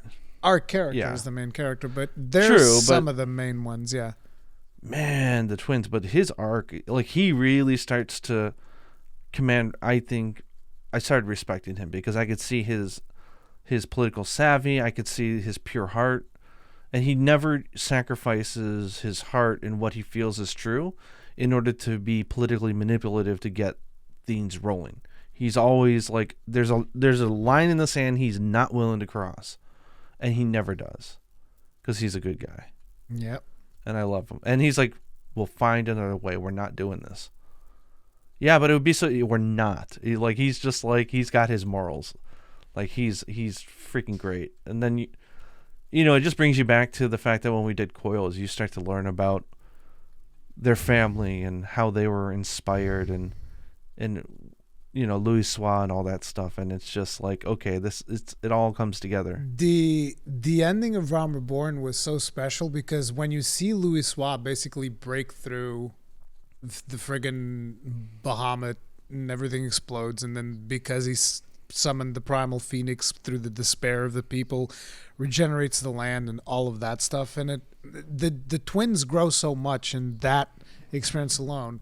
And then you put them in the friggin' Heavensward scenarios that they're in, where basically they're trying to get their friends back together. Is like their main objective, but at the same time, they have to solve the problems of Ishgard, because in solving the problems of Ishgard, it will bring Ishgard back into the table so that they can all have like a united front against the Empire. And that is just like, it's so well written and so well put together. But this is where I started respecting and feeling like what you have been talking about forever, which is a theme that started in Heaven's Word. I didn't feel it so much in Realm Reborn, if I'm going to be honest, because the Empire are just asses at that point. Yeah. Like, you can't relate to them. They're like, yeah, I don't like them. They've got some really bad methods. There's no saving grace for them. But once you start going into this Dragonsong War, like the bad guys, the quote unquote bad guys, which is a very fuzzy term, from this point onward, like, all of them make complete sense. Like, both sides are right and both sides are wrong in the same regard. There is absolutely no righteous person outside of Tataru. She's the only one, because she's gonna hook everybody up and she just wants to get rich. God bless her. But like, it's not easy to write a character where it's like it's the faulted hero or it's the righteous villain. It's really hard to write that stuff and to earn that, but they do it because you get to meet these characters so many times throughout the story, and they take their time so much with the dialogue and just the background and just the crafting of the story. That was just like, God, I feel really bad for these villains or like these bad guys. Like, they're totally justified, and like, you're just like, but I can't let that be the reason to just let this all go to crap. Yeah. So it's a really tough situation, and the most memorable event that happened in, I think, Heaven's Word for me was when we first went up and we were talking with the brother, what's his name, the big dragon. I can't pronounce their names. Yeah. And his sister's like, yeah, you want to talk to him? Go for it. I don't think he's gonna take too kindly to you people. Yep. And you go up there, and Alphanode and everyone's like, yeah, we're gonna convince him to we're gonna stop the war. We're gonna help them, and he just gives them a dose of reality. Yep. Like, not only exposing the stupid history of the war, but just like he's so cruel in his delivery in some of those lines, but he's doing it because he needs them to understand. And then he's just like, I'm out of here. And it's like, wow, we just completely failed. Like, we just spent like 20 hours on this epic journey to go convince a dragon, and he just told us no. And he told us very eloquently, but and we have to go back with our tails between our legs because he ain't wrong. It's like, oh man, it's like Alphanode was so like, it wouldn't be the first time or the last time that he had a hard time coming up with a comeback on that one, because like, I don't remember if that's the point where they then take a break to have, but I think it is. They then take a break to have you like go back and pick up some of the other scions, like rescue Ralban, stuff like that. Yeah. And then so you start like reassembling pick up your Stola. the team. Yeah, you start reassembling the team, which is also real cool. To kind of remember these people? They helped you out a while ago. And then there's Thancred, and he's naked. And but that's where Tataru starts the whole like, she hooks everybody up with the glam. Like, she is the queen of fashion. She's great. Pretty like, much. A new expansion means new outfits from Tataru. We're all gonna get glammed out. Everybody gets glammed out. And then it's like one of the first really emotional moments for me was when you eventually go to the vault. Because then, you know, after you learn all of this and you learn the story, you eventually confront the big Pope guy. I don't remember exactly in which order this happens, but when you go to confront him, like him in the Heavens Ward, which are the actual the guards of the Pope and whatnot, and they all have like special power that they got through primals or something, or through was it the Ashes? No, it's the primals. They got that power through, I think it's a primal thing. I forget. Whatever they get their powers from, which is not a natural thing. No, it's a dragon. It's the artifact, the sword. the big sword that's magical or whatever. Whatever. So they all have their special power and they're going to the vault to face off against them. And Arshenfai is with us. And we go in there and I was like, oh no. You go through, you beat them, and then the bishop is escaping in a flying ship and they're going to go to Aziz's Law. And then as we're trying to stop them, we're all just like running through. And then Arshenfai says, hold on, or something like that. And he just like puts his shield up and some kind of like Ornstein motherfucker wannabe throws a lightning spear, breaks his shield, murders Arshenfai. And I was like, you. And they did that death so well. They did that so well. God damn. That was a sad but upsetting moment. Yes, like exactly. When I finally get to face off against them, I think we both felt the same, which is like they all fuse into like the Pope and I want to kill all of you like one by one. Like I don't even want to kill all of them one by one. I don't even care about the Pope. I just want that one guy, that Ornstein wannabe piece of trash. He's the one I want, and I want to kill him slowly, like with auto attacks. Not even do a proper rotation, just like slowly auto attack him down until he's dead. Like beat him dead with a rusted sword, like in the most torturous way possible, imaginable. Screw that guy.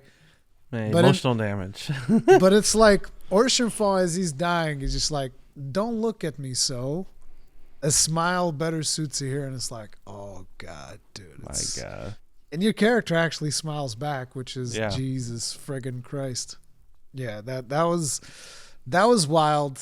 That was a pretty strong moment in the expansion.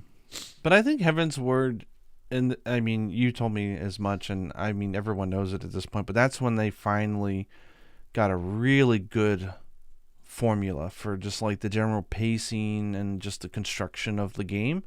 And so the structure, like once you play through Heaven's Word, which you can do in the free trial, it's like you'll be so hooked with the way that the game plays, and you'd be like, oh my god, is every story going to be like, yeah, it's that on steroids. It just keeps getting better and better and better and better and better and better. And you're like, how could it get better than this? Because the finale of Heaven's Word is so, like, I could not sit down. That was so exciting.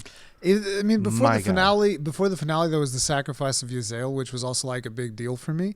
Because like, yeah, it's funny because you're like, were you sad? I'm like, no.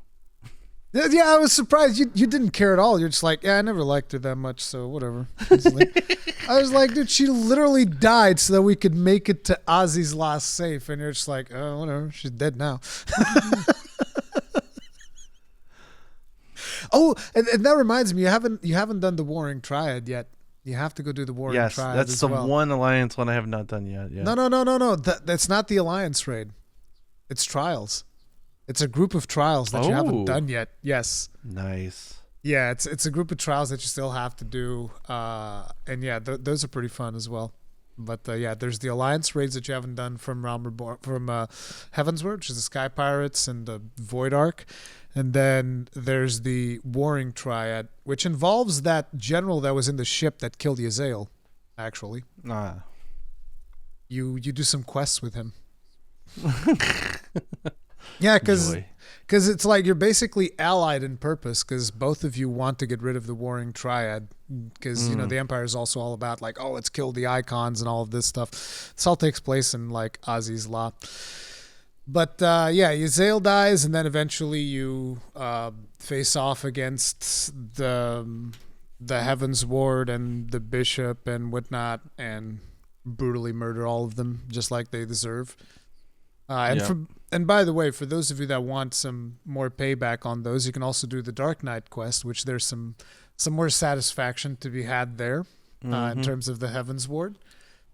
But yeah, you kill them all, and then the Asians show up.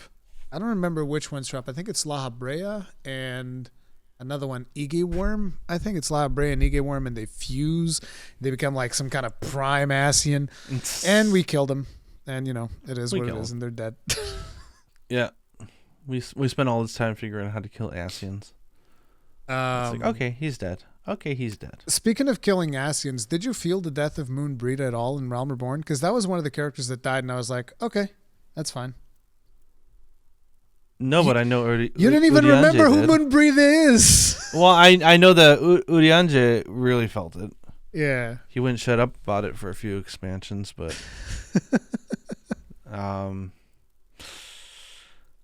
she's the one. She's the one responsible for us knowing how to deal with Ascian. So if you need to make an omelet, you got to break some eggs. Oh God, evil. But then all of that happens. Then we start like setting up the arc to mend bridges between dragons and humans and whatnot. And wait, before that, Nidhogg takes over Estinian at the end there because we recovered. I mean, the end. I was so upset when Sir Emmerich gets attacked. I was like, if he dies, I will riot. I will destroy the world. And then luckily they probably said, okay, he's gonna be okay. I'm like, God, don't you even do that to me, please. I will lose my shit. And then Estinian I felt really bad for. Socks also said like, oh, Estinian's a waste man, and I was like, oh, you're gonna eat those words? You're gonna eat those words in a nice little sandwich? I mean, it's a common theme that I think I had the wrong impression of most of the characters. But I think that's by design because, man, does the redemption arc come in. And it's not even just redemption, it's understanding what actually transpired as well as actual growth on behalf of the...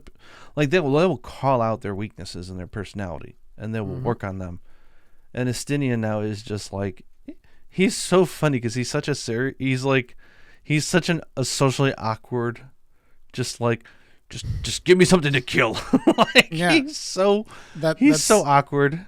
That's what he eventually evolves into. Yeah, he reminds me of like those movies where it's like the dad, with the little girls and he's got lipstick on and toys on his head and he's just like, help me. These little demons will not listen to me.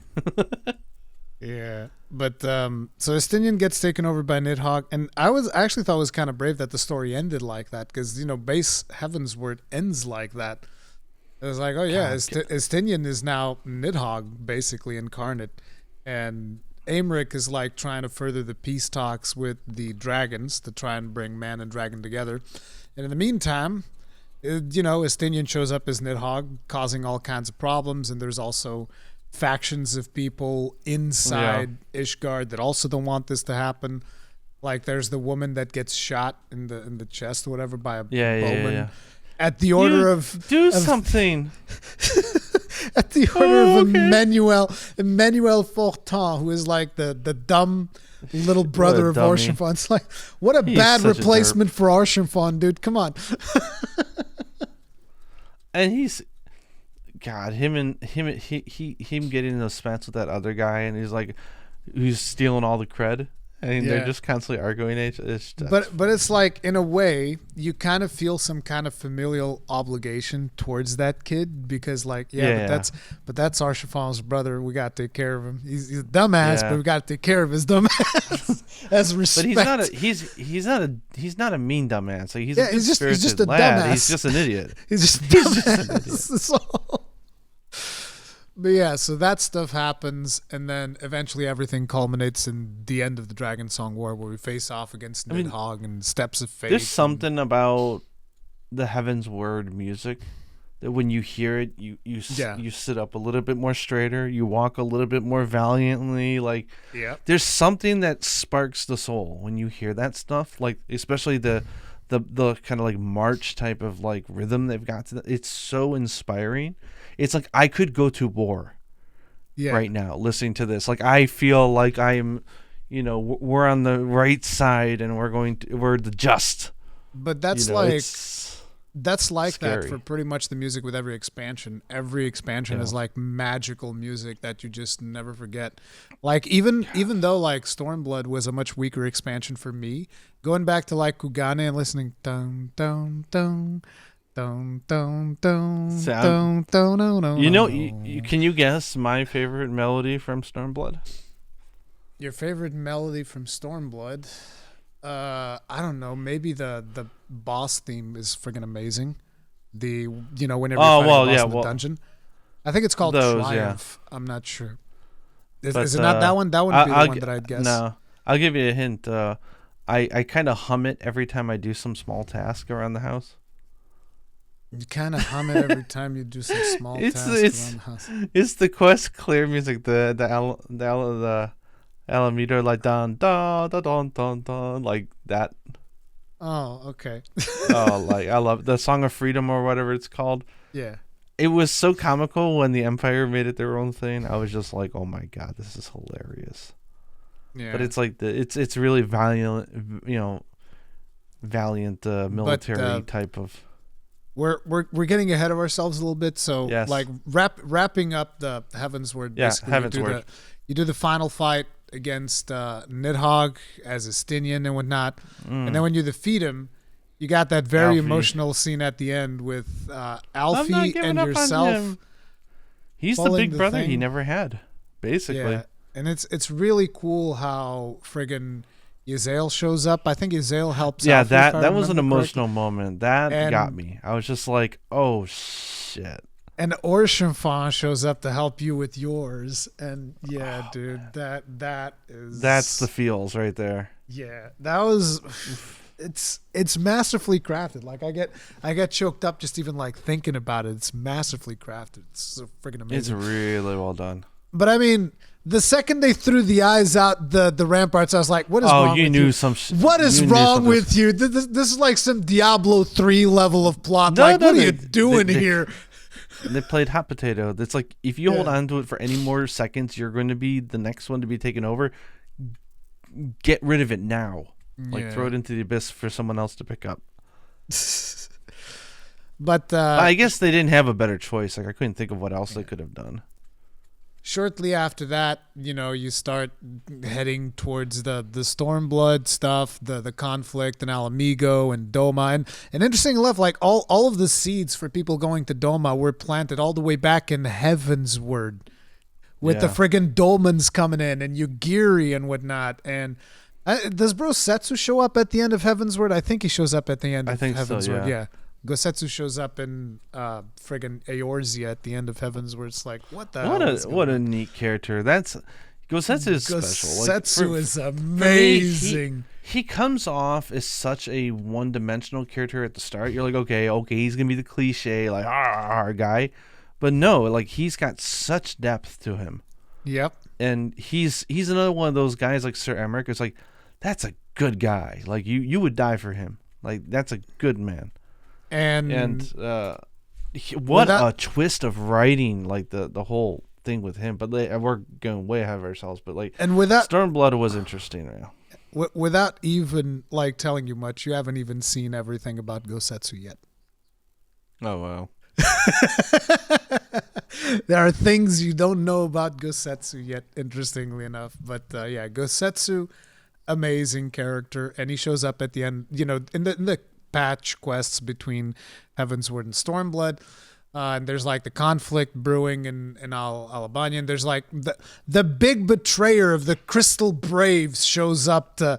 He's just like, I want to take back Alamigo. God damn it. What an asshole. Just like I hate him. Oh my god, what an ass. Inciting all kinds of rebellion. But before Stormblood, I did do the Alexander raids, and those were wild. Yeah. Because like Coil, we had to do it unsync because we didn't have the people, and it's just the way it was designed. But like Alexander was the first time I actually got to do all of them proper. Oh man, those were crazy. Like that's another like it feels like an attraction ride. Like the music is. That's what I like about the raids in the game, because raids is just like crazy boss stages with mechanics that you need to learn, like gimmicks and stuff. But they're all like really hardcore, like jamming music and just like way out there and creative. And they just let they take the systems that they've built and they just go crazy with them. And they create some really cool stuff. But Alexander was jamming, like everyone's like, dude. And then I fight that one robot. I'm like, oh my god, I was riding on him on first day. Rory was riding. Oh yeah, me to cruise chaser. so I can like kill some sheep or some shit. You were like, yeah, the cruise chaser. That's you can only buy that in the store. yeah, but the Alexander raids were fantastic, and I thought that was a good story overall. But yeah, Stormblood is interesting. The first half crawled for me. It was really. Wait, you can't skip the patches of Stormblood, dude. You're skipping over too much in the patches. Ilbert patches or what? Is setting up the whole conflict between the Empire and the rest of the Alliance factions. Oh, Ilbert, the asshole, and oh my god, what he does in the end was so like, oh my god, I can't believe he did that. Because he dresses up his own dudes and the outfits of us, and they go around killing the Empire. The Ascians recovered the dragon eyes from the bottom of the place that we throw them in Heavensward. They give them to Ilbert, and then Ilbert goes in there and starts like creating all kinds of havoc by having his people dress up as the nations and just do an attack, pushing everybody into war, which is why it's called Stormblood. It's like it's funny because like I mean I know we cheat, we got the crystals and it's like we have cell phones, but like link pearls back in the day when you didn't have pearls. Like link pearls.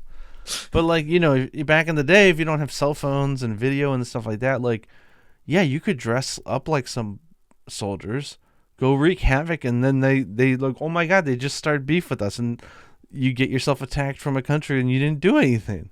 Yeah. I was like, it's totally believable. I'm like, oh my god, what an ass. Yeah, but it was genius, and that's the thing. It is believable. So you engage in that fight. You beat everybody up, you kill Ilbert, but in the final moments, Ilbert sacrifices himself with the eyes of the dragon, summons Shinryu, and that's when you get like, that was another emotional moment for me when Papa Limu was just like, get out of here. Yeah, go. Get out of here. I'm doing what I have to do. He was having his Louis Suave moment, man. And then you're like, no, I'm not leaving you behind. He's like, and they drag bitch slap with the spell, and they just kind of like pull you out. And Thancred's like, get the hell out of here. And then we all leave, and Papa Limu does the same spell that Louis Suave did all those years ago. But Papa Limu was actually successful. He contained Shinryu, which gave us enough time to find what we thought was an ancient Allagan weapon, and we get Omega, and Omega fights Shinryu in crazy cinematic cutscene. And they just go off and they fight together and whatever, and then we don't talk about that until like the end, basically. But yeah, Stormblood, like you said, it kind of slogs the first half. And Stormblood is a weird expansion because from a quality of life standpoint, because like we already have all the quality of life by the time you and me were playing. So we can't appreciate all of the things that Stormblood did, but a lot of players, Stormblood is their favorite expansion because it added so many quality of life things to the game that they didn't have up until that point. But in terms of a story portion, I don't think the story is nearly as powerful as, Heavensward.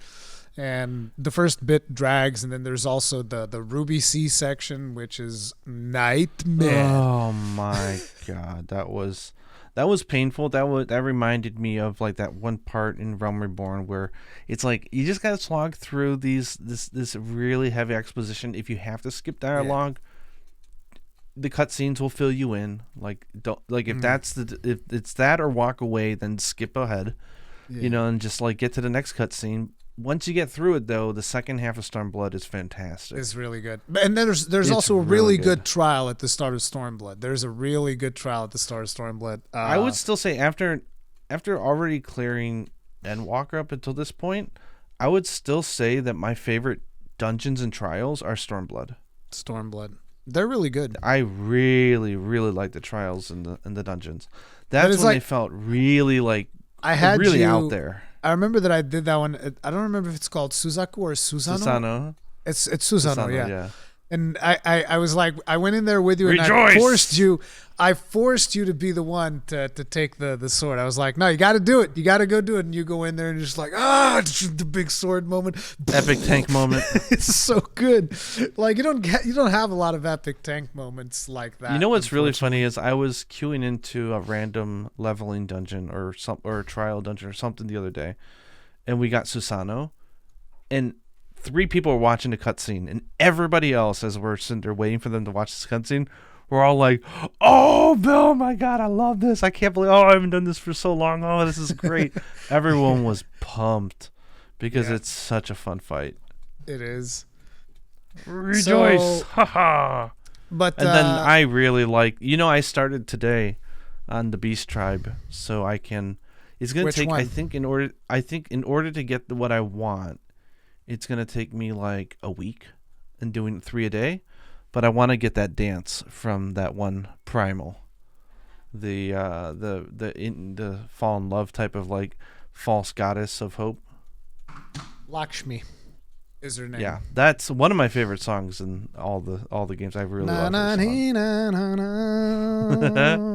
It's so good. So they got the emote. You're like, they got the charming emote. You have to be respected with the tribe, and you also need just like 7 of whatever the things that you exchange. So. Yeah. I will do that daily. I really want to get that emote because those beast tribes was such a memorable trial. Oh my gosh! See, that's another thing that you can do to level up. You just do beast tribes. I've done a lot of beast tribes, leveling up the different classes. So it's like I'm not really rushing to get like max level with any of them. But as I'm leveling through those parts, I usually do some beast tribes along the way to get some more EXP. That's the way you get it done.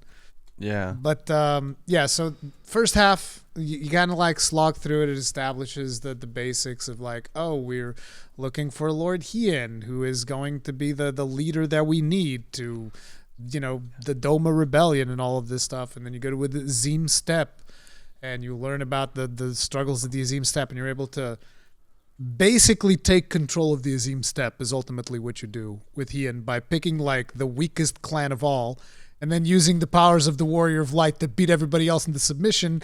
And then because they're the weakest clan of all, it's like, well, now we own everybody in the steppe. That's how this works now. Yeah. I don't know how much it is lost on some people, but they do such a good job of capturing not just like people are like, oh, it's Japan. Like, oh, you're in Kugane. It's samurais and ninjas. Yeah. Like, no. Every area is very themed off of a different part of Asia. And so like you're like, okay, now we're in the China area, now we're in Mongolia, and it's just like for someone who lives in Asia, it was really cool. Yeah, it's like the Azim Steppes would be Mongolia, I would imagine. Yangjia would be China, and then Kugane is Japan, obviously. But yeah, it's the different. And then we meet one of my favorite characters in the entire game, in Stormblood. So like Stormblood has a special place in my heart only because I love her so much. Sadhu is oh my God, I love her. Sadhu is pretty freaking awesome. Yeah, she's one of those ones that if you said I would die for you, she'd be like, good, do it. Yeah, exactly. Get it over with. Dumbass.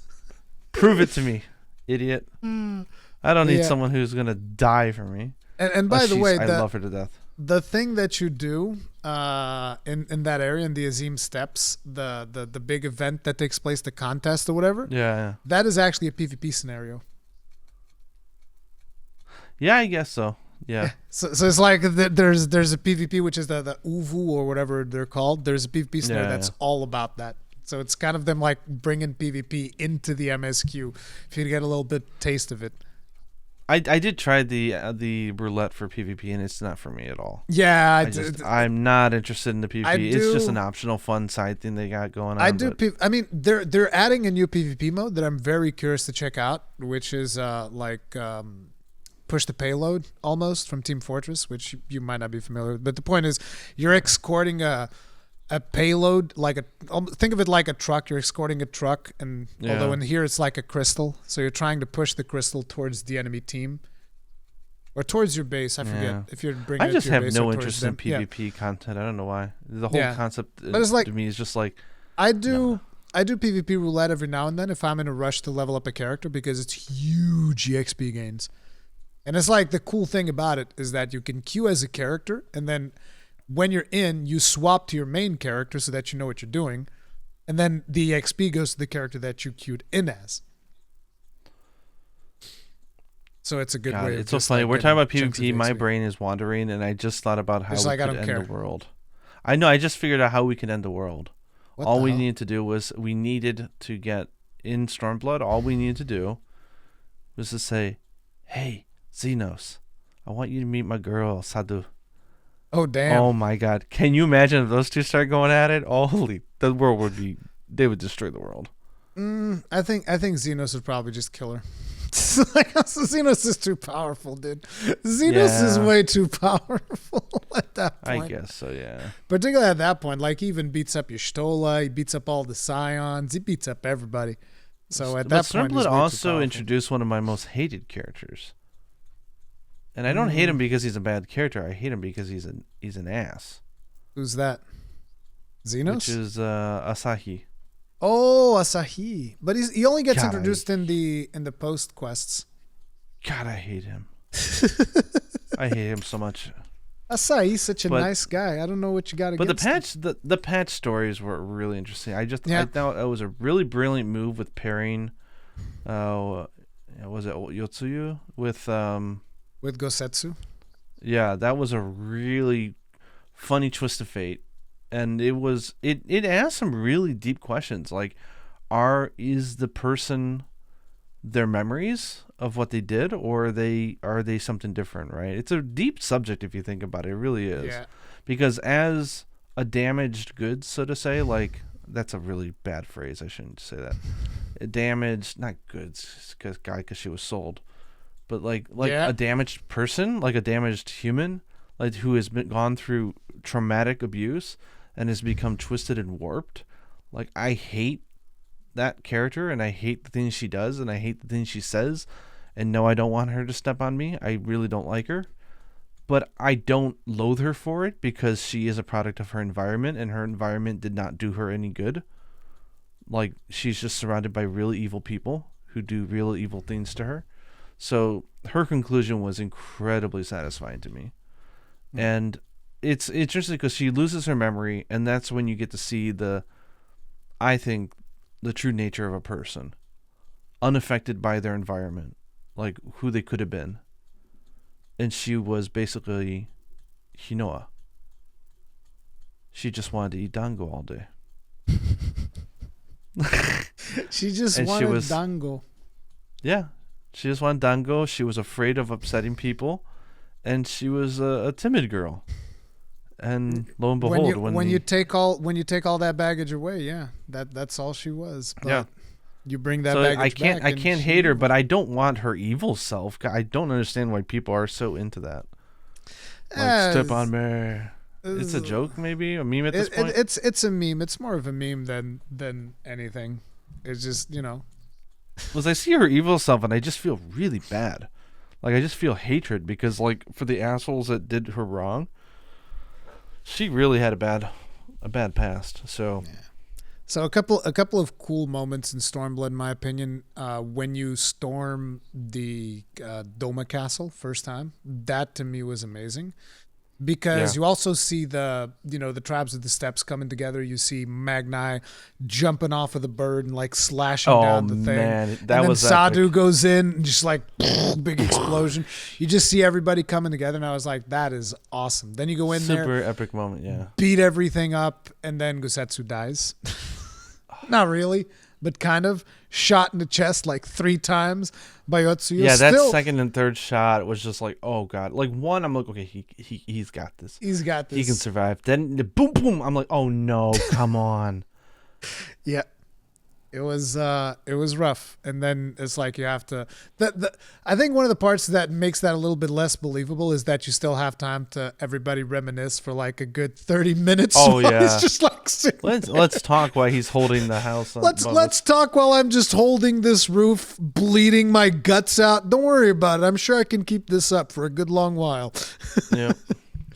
But it was special. Like, I really thought that he was gone forever, but then he comes back in the patch quests. Made me very happy to see Gosetsu again. That was really smart, yeah. All the patch stuff was really good, but My most, I think, iconic moment maybe is actually, am I saying her name wrong? Yotsuyu? Yotsuyo. Yeah, her death is incredibly memorable. Yes. Her final word hit hard. That I thought was a cool moment because that was so subtle but so beautiful. How that would be her final phrase. That really tells you who she is. What was the final phrase again? I forget. It was Said, something for Gosetsu, right? I wonder if the fruit was as sweet as he remembered. Yeah. I wonder if the persimmons were as sweet as he remembered. Yeah, that was really good. Yeah, I mean, because that's her with her memories. So and her lived experience, and yet in her final dying breath, she wonders about the dumb old samurai who took care of her, and hoping that she brought him a little bit of happiness. Yeah, you know, like there's a lot of political intrigue in these patches that we're not going to be going into too in depth. With Asahi being super fanboy of Xenos, and us fighting Xenos killing himself, but not actually. And then using the fake echo that he stole from Kryl. Not stole, copied, kinda. And jumping through bodies. That whole thing was a little bit weird. And I actually didn't understand it for a while when I was going into Shadowbringers. I was like, well, what? He's jumping? Is that him? Is he jumping through bodies? Because, like, it's not super explicit. You're just like, this guy's too powerful. And so the way they balance it is they just make him a combat sexual. He just wants to have a good fight. Combat sexual. Yeah, that's a good way. That's a good way of putting it. But yeah, we go through Stormblood. I don't really remember a whole much else. Did Stormblood set up the whole conflict with the Warrior of Darkness, didn't it? No, that was Heaven's Word. The Warrior of Darkness happened. Good God! Wow, all the way back then. Wow. Yes. Oh yeah, because when Naked Thancred came in, he ran into them. I forgot. Yeah. Yes, we didn't even talk about the Warriors of Darkness. Damn. But yeah, we meet the Warriors of Darkness. We can't talk about everything. We're just gonna skim it. It's too much. It's too much story. Yeah. There's also a moment in Stormblood before we move on though where it was actually that trial that you hated that trial. You hated it so much. It's not a trial. It's a scenario. It's a single player scenario. You don't even remember it. You had to play as Y'shtola, and you had to heal Ian while you were fighting Magni and Sadu. Oh my God! How many times did you wipe on that? Like 11? A lot. Yeah, a lot. Several hours. Dude, you apparently Googled that, and apparently there's people that quit the game over that, and I'm just like, what? That's insane. I could never pass this part. How stupid, bad game design, because they force you to be a healer for one fight. But the thing is, they did. It was a bad decision in that you had to do the whole Sadu fight, and then you got to that part, and if you failed the part, they should just put you right back with your Stola. There should have been a checkpoint. Yeah, They didn't do that, which they started in Shadowbringers. I noticed they're like, "Do you want to start midway?" But I think maybe they took feedback. But I think that more importantly than that is like I feel like they need to do healer scenarios better for controller players. Because there's a huge problem, which is on PC, if you need to heal somebody, you can just click them and heal them. But on controller, if we want to heal somebody, usually we're in a party. We tap into them. But usually we're in a party, so we'll just press down on the D-pad. But in scenarios, you can't do that. So you have to actually cycle through all of the targets and look for the person that you have to heal. It is terrible. I never understood why they can't just put them in the party. Just put them in the party. It's not that hard. I wiped another job scenario this morning. I wiped it about 7 times. I failed in a row, and I was getting upset. It was a scholar one where all you have to do is cast Asuna on the warriors and the Tonberry, because it's the whole Tonberry conclusion fight. Yeah, and you can't. They're not in the menu. You can't just select them, and you have to literally run up behind them and just Asuna everybody to death. And I was just like, oh my God. Like that is a serious problem for controller players that I don't know if the team is aware of it or not, but like whenever there's a healer scenario, selecting targets is a pain in the ass because we're always used to we're in a party. We just press down on the D-pad. We can select the targets, heal them. It's not hard. But in a scenario, you have to like cycle between everything, and it's fumbly as hell. I don't like it at all. Yeah, healer scenarios are annoying, even for me. But you know what? I've got like blisters from. I raged so much about that fight, but the payoff was so worth it. Yeah, dude, it's like Magnai makes it. But listen, you got to respect Magnai, okay? Magnai makes his move, okay? There's a lot of... Listen, it's the first thing I said to myself when it happened. I was like, I respect the hustle. I respect it. He's going for it. You got to respect it. Listen, there's so many guys out there that never take their shot. Magnai's like, be my wife. Let's go. Are you my Nama? And then Y'shtola just friggin' brutally murders him. She's like, I am not interested. Little son. Come back when you're a man. When you're and then son is like, little son. Oh man. You could see the life go away from his eyes. You could actually see it in his face, like his soul just like being driven back into the etheric sea. Is like he's dead. Magnai is dead. He was murdered right there. Like that was it. And then like Sadu digs into him, and then they both draw their weapons, like, and they start cueing the epic battle sound, and Y'shto's like, I'm so sick of this shit. And she walks off, and the music just fades away. Like, okay, and no, we're not. It was so comically done. Oh, it's so good. Yeah, that was amazing. That was an amazing moment. Then So there was also in Stormblood there was also the Omega fights, which we did do. Oh we my did God. do the entirety of Omega. I love the Omega fights. Those were good. Those were really memorable. You got to do the Ghost Train, and not because I was into Omega F. But yeah, it was overall. the first time where it felt like a proper like mega boss to me. Like, because Alexander was Alexander, but it's kind of like a city. It's not really like one boss. It's kind of just like a thing, like a location. Mm-hmm. Bahamut was just kind of over faster because of the design of coils. Mm-hmm.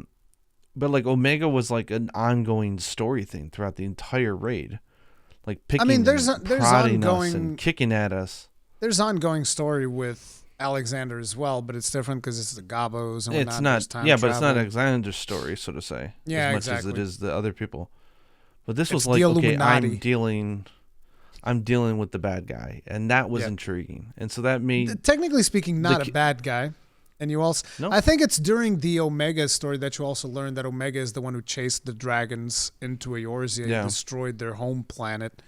I mean, you don't know that he destroyed their home planet until like Endwalker, but yeah. but Omega makes sense. Only I can feel compassion towards Omega only because of the Yotsu's story, and like knowing it's like having bad programming. It's like if you were created as a monster, and you are doing as you are programmed. It's not really your fault, is it? I remember during Omega you thought that Alpha was a spy. Yeah, I thought Alpha was a spy. I was like, oh my God. And what about that scene where Alpha actually takes you and Sid all the way through space? That one I didn't. I thought that was really cool. Maybe because it's a dumb chocobo, I didn't feel anything, and that scene wasn't very memorable for me because like he's just got a dumb smug chocobo face.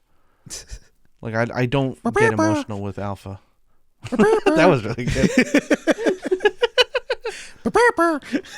There he goes. Yeah, but I thought it was cool. I thought that story was. But cool. I like his interactions with Onion Boy. What's his name? Biggs or Wedge? Yeah. I'm mixing them up. Onion Boy is Wedge. Biggs is the actual big one. I love his interactions with Omega and Alpha. They're really pure.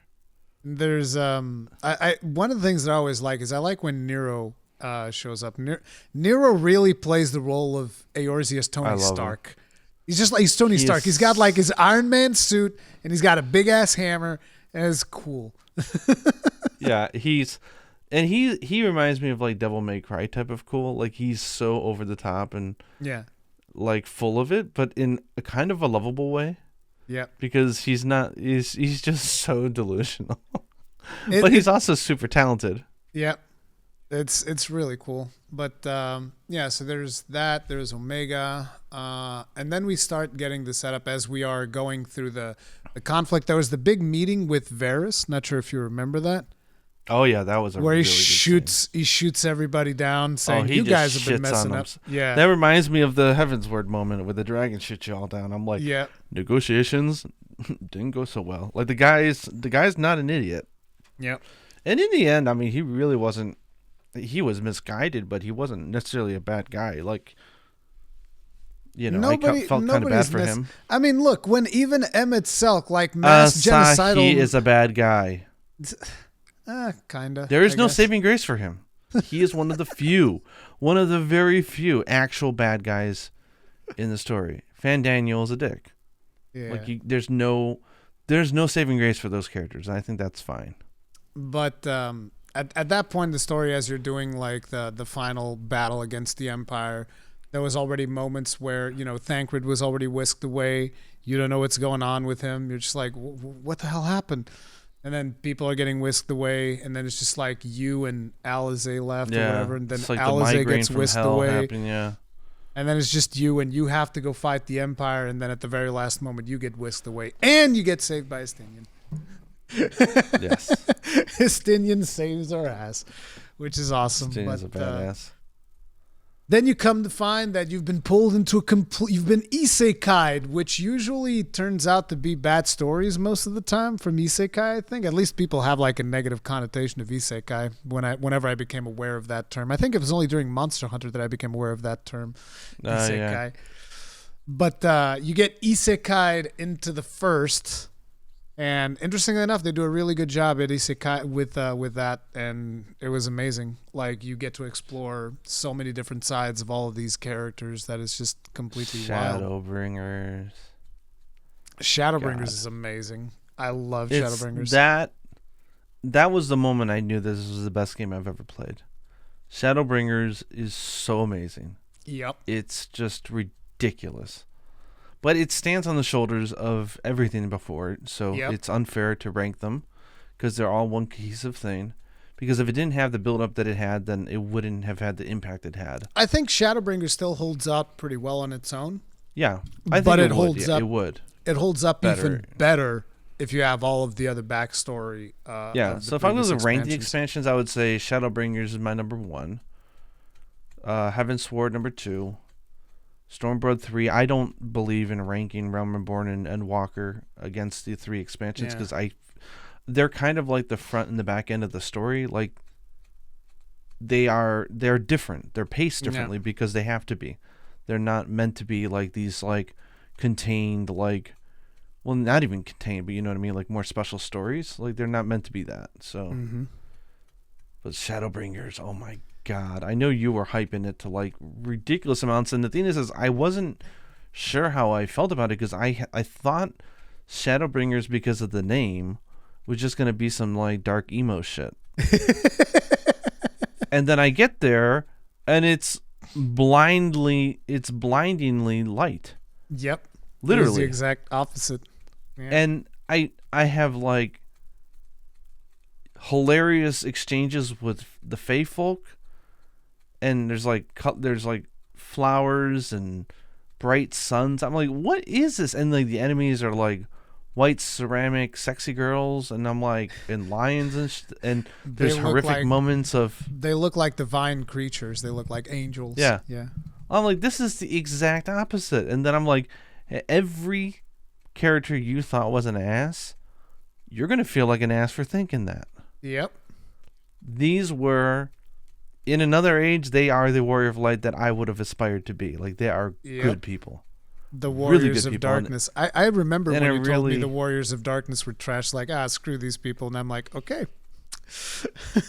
You live to eat those words, but that's fine. Yeah.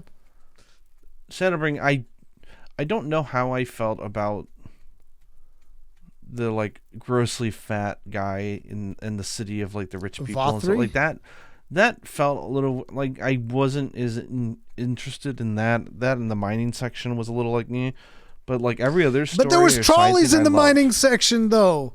The trolleys. The trolleys. It's just they're overly obsessed about the trolleys, and that's pretty funny and memeable, as you can imagine. But I know we're going later on time because we're taking our time to go through this, so I'll speed it up a little bit. But yeah, Shadowbringers. I mean, do we have to talk about what the most memorable moment of that one is? I mean, there's several, but like, oh man, like I mean, there's I thought it was interesting that I think is on everyone's list. I thought it was interesting that the Exarch reveal was not a big moment for you, because for me it was. I mean, I knew who he was before I got to the reveal of the Crystal Exarch, but the fact that his whole plan was like, I'm gonna kill myself and send you all back by killing myself.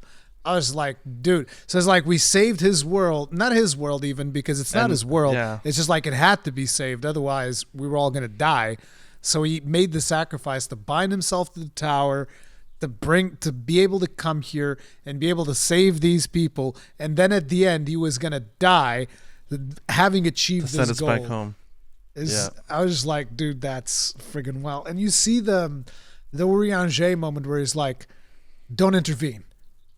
Yeah. And you just like, no. You're just like, oh, fuck. Like, this is not the time. Like, it's really important. So it's like, yeah. So that moment was like huge for me. But go ahead. You were going to say? No, I was going to say like I don't know if it was the patch or it was the main story. The whole Emmett. The Emmett Selt moment? The Emmett Showdowns is the ending of Shadowbringers. Yeah. That I don't know if I've ever experienced an ending of a video game that amazing. Yes. That was. I mean, he is the best villain ever. He's not even a villain. Yeah. He's like. He's a total bro. He's the best antagonist, basically. Let's put it like that. He is the best one. Really well written. Ever in any form of media ever. Like well written, not in just that his dialogue is genius, but his story arc. Like the way it's crafted is so well done, and it's so well paced. Yep. And there's so many twists and turns, but it's cohesive. And like there's something about him that's quirky and arrogant, but you like it. And he's got really good logic. He's a good guy doing what he thinks is the best thing he can do. And then you think back to it, and it's like, this asshole founded the Empire to basically just destabilize Eorzea and create all kinds of chaos to bring back another rejoining to friggin' get Zodiark more powerful. What an asshole! But that was another shutdown moment when you confronted him, and he looked at Alpha Node. Before we go there was one more moment that I'll bring up, and that is the Thancred fight against the old man. I was sick of the old man at that point, honestly. You were sick of the old man? Yeah, it's like, whatever. There's only so many times where you can be like, oh, he's so powerful, he can't be...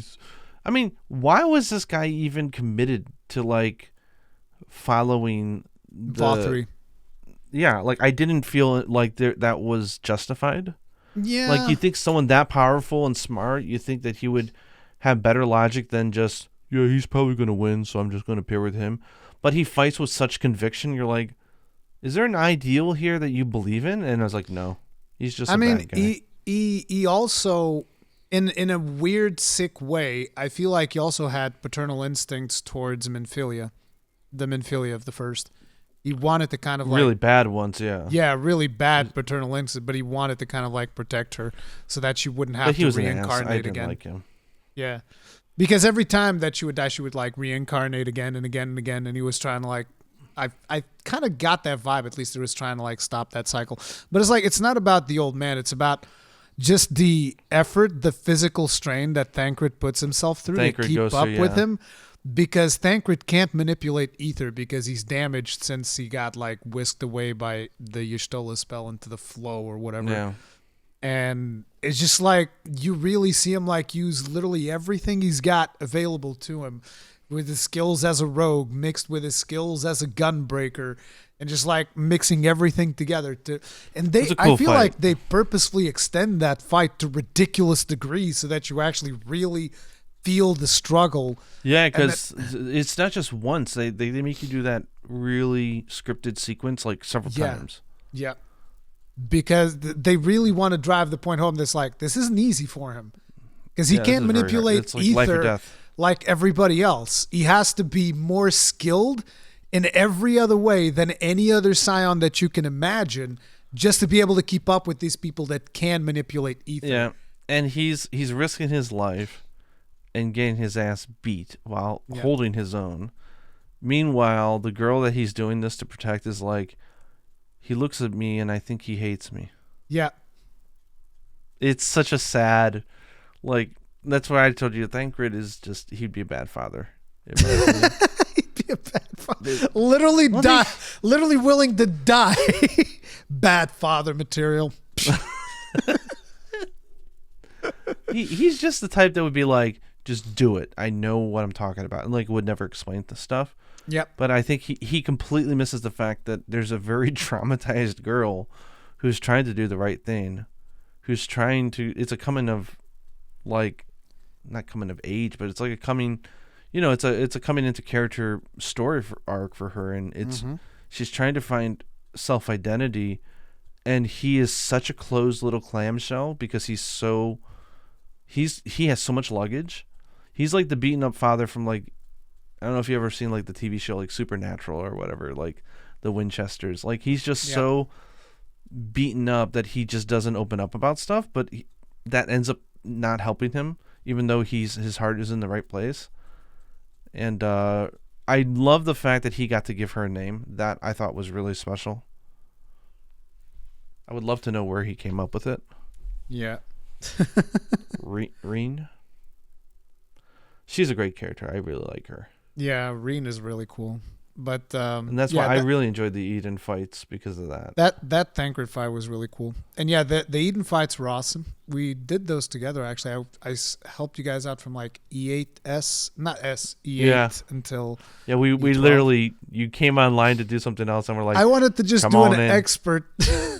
No, I was like reviewing Horizon Forbidden West. I'm like, I gotta review Horizon. It's like, nope. Nope. I was in with the free company. We're like, he's up. Let's pull him in. And we pulled you in and we had a good time, I think. Yeah. I did. That was fun. I really like those raids. The Eden raids are really cool. And you get to explore the story of Gaia and Reen and whatnot. And those are just like really good fights all around. So there's that, there's Eden, and then, there's the final showdown with Emmett Selk where he tells you all about the end of days and he shows you what it was like. You're a mistake, you're not worthy. And like he is so smart. He's just trying to make sure that he's betting on the right horse because he really wants to get things back to where they need to be. Yep. But that moment, man, when you start puking up light... And it's like... And then he's standing there and he just says, could you do it? But before that, though, do you remember the trailer for Shadowbringers? Do you remember the gremlin?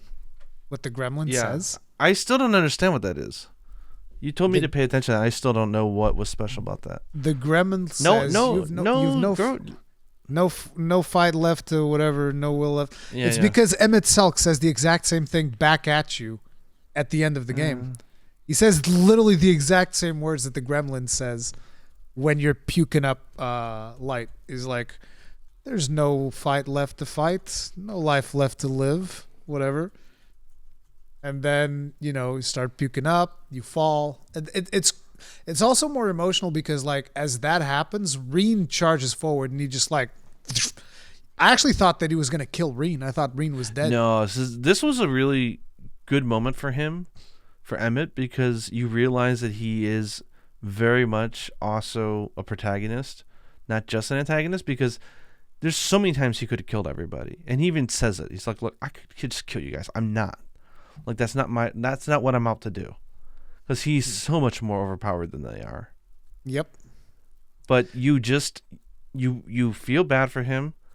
He's doing the right thing, and man, is he invested the time to do it.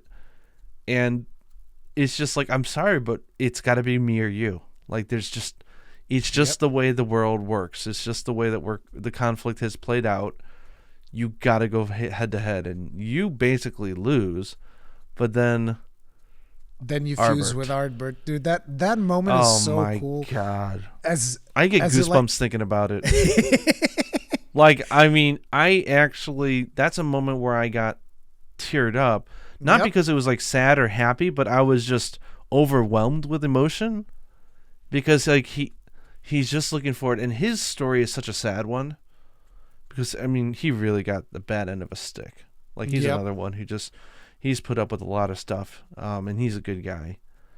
And the way he delivers his line, right? Could you do it? You know, if you could take one more step, could you finish it?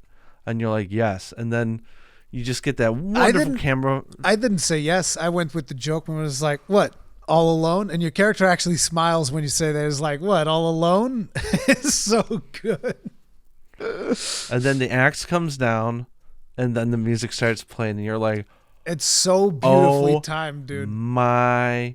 Oh yeah, so that one you're not allowed to click. They timed it all out. It's such a beautiful scene. And then he talks to you, and like, then your boy comes up behind, and he's like, everything about that moment is just like insane. It's so cool the way that, because like for me especially, because like your character might have been a little bit weird because you're like a female Lalafell speaking with Ardbert's voice. Nah, it was great. But it's like, for me, it's like my dude was actually a hire, so he could like, that would be an accurate voice. I actually thought it was my character speaking for Odd, and I was like, no, wait, that was Ardbert speaking through us. It's like, oh God, it's just such a magic moment because the camera zooms in and your character speaks. Yeah. This is our story. And I was like, what? This is insane. There's so many lines in that one fight that if you were to look at them and just face value or like tweet value, they seem very, like cliche or a little melodramatic. But in the moment, they're so pure and they're so powerful. And you're just like, yeah, you're just screaming. And then it's like immediately after that, because like all the scions are like down because he beat the crap out of all the scions as we were puking up light. And then friggin' Grahatia shows up from the back. And it is like, what? I'm surprised you can even stand.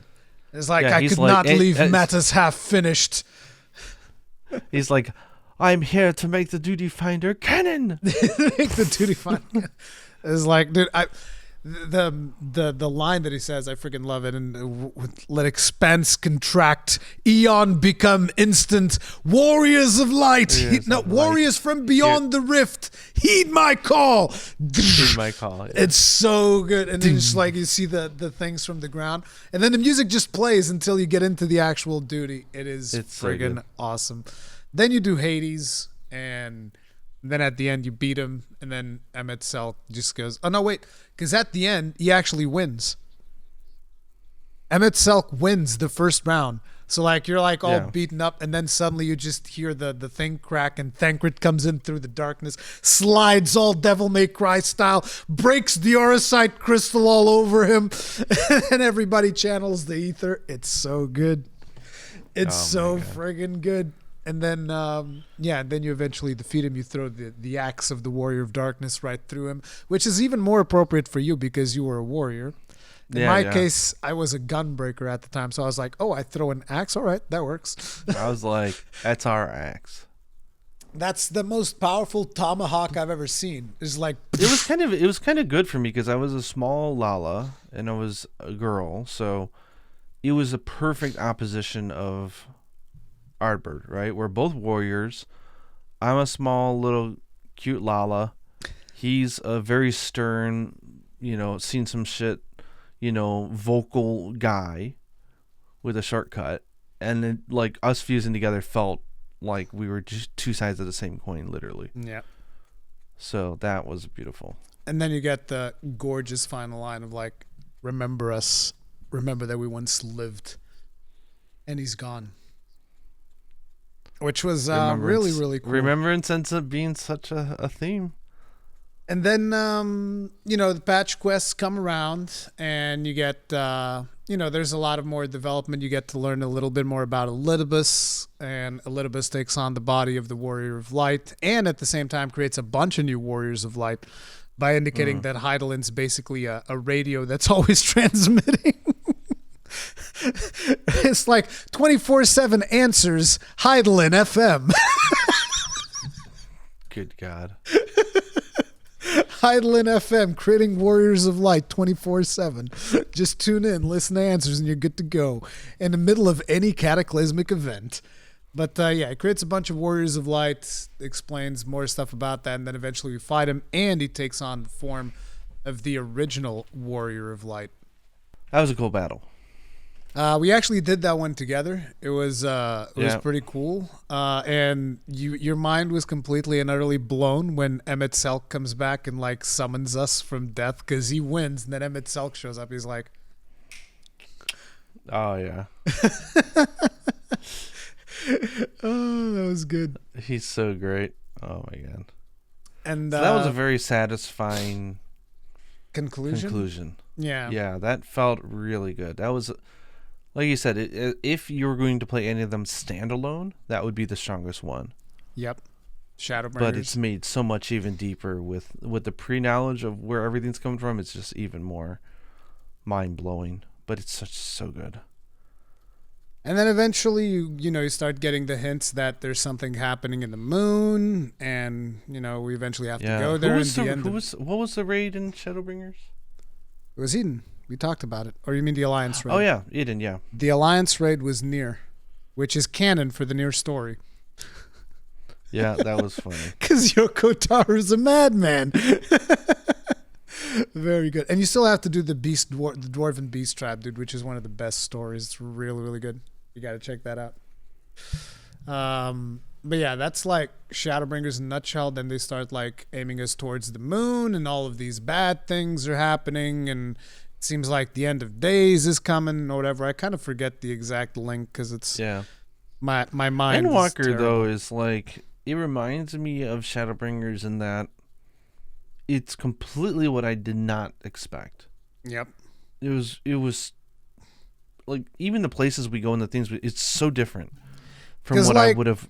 I could never imagine that that's where they were going to go. Because you get this idea, right, that, and Zodiark's the end boss. I think everybody got that idea. It's like, no, Zodiark's going to be the final thing that we do. But it's like the first trial. But the thing that you got to think about, and I've been thinking about this over and over ever since I finished Endwalker, right? The thing you got to think about is like, Zodiark didn't create the end of days. Zodiark stopped the end of days. He's the savior. So there was no way that Zodiark could be the final boss. Like most of us, I think most of us were just like still thinking, oh, of course, Hydaelyn, Zodiark, we got to kill Zodiark.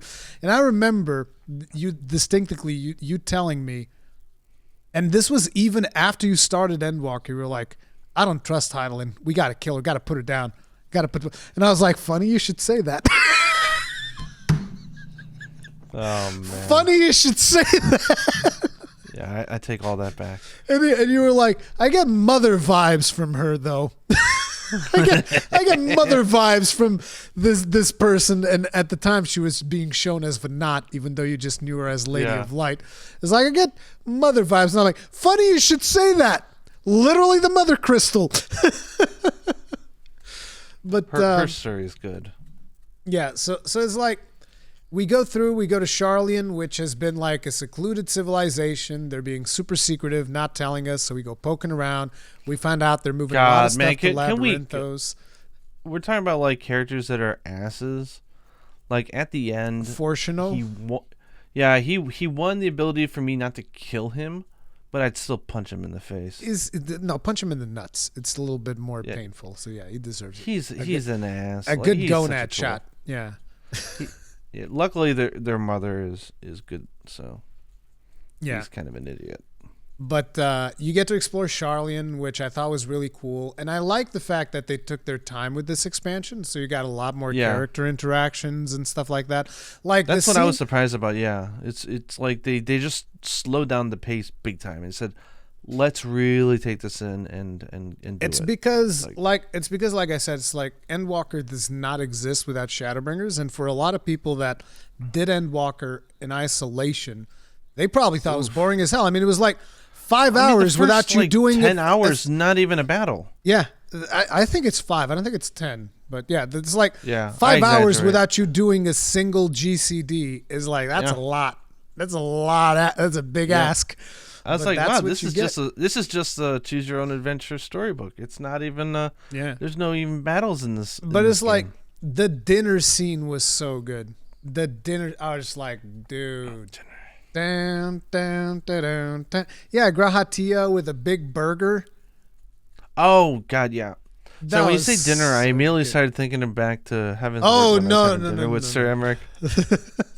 No, and but he it was trying to get all fresh with me. But it was very good. Like the fact that they took their time with these characters, I thought was friggin' awesome. So we go Charlian, we go to Thavnair, where we learn about Vritra being the actual satrap of the whole place. And there's the people who are working in amulets to like make sure that we can't get tempered and whatnot. By now we solved the tempering problem too, so we can remove people from being tempered. Yeah, I was happy that didn't. I mean, that was an okay story, but I was kind of happy to see that.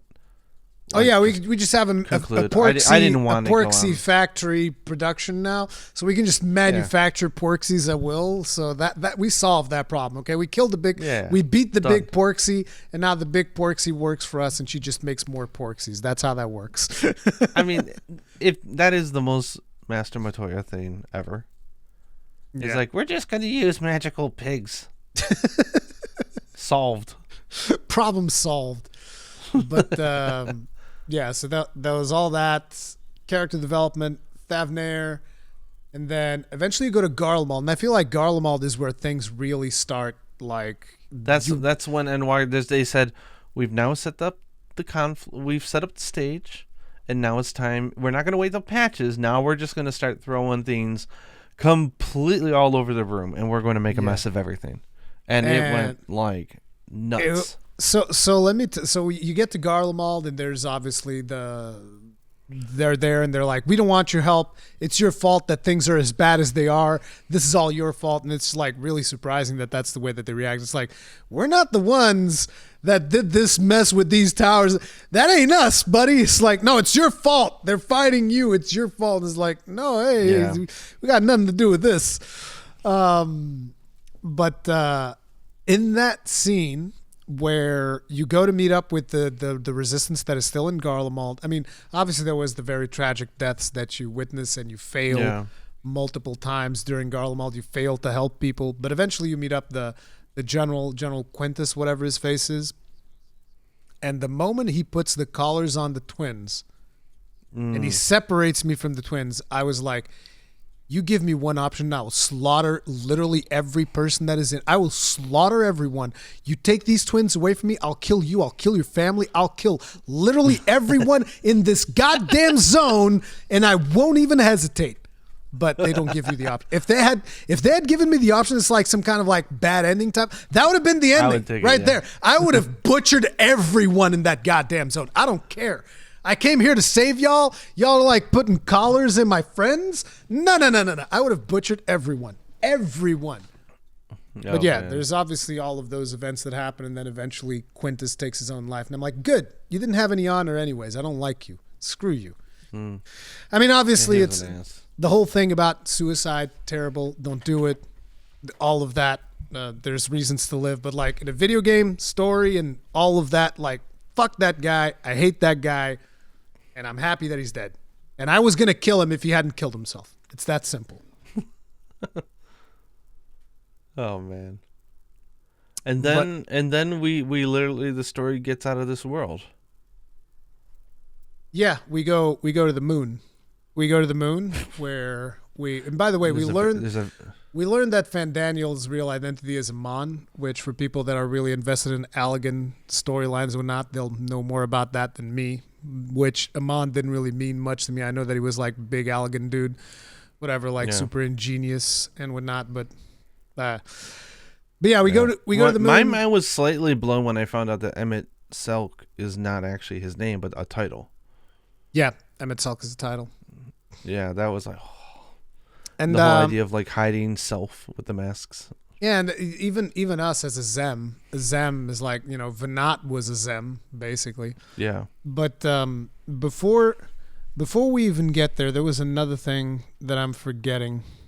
Oh yeah, it's the dinner scene where Fandaniel kidnaps you to go have dinner with Xenos. Oh my god. Dude, that was brilliant.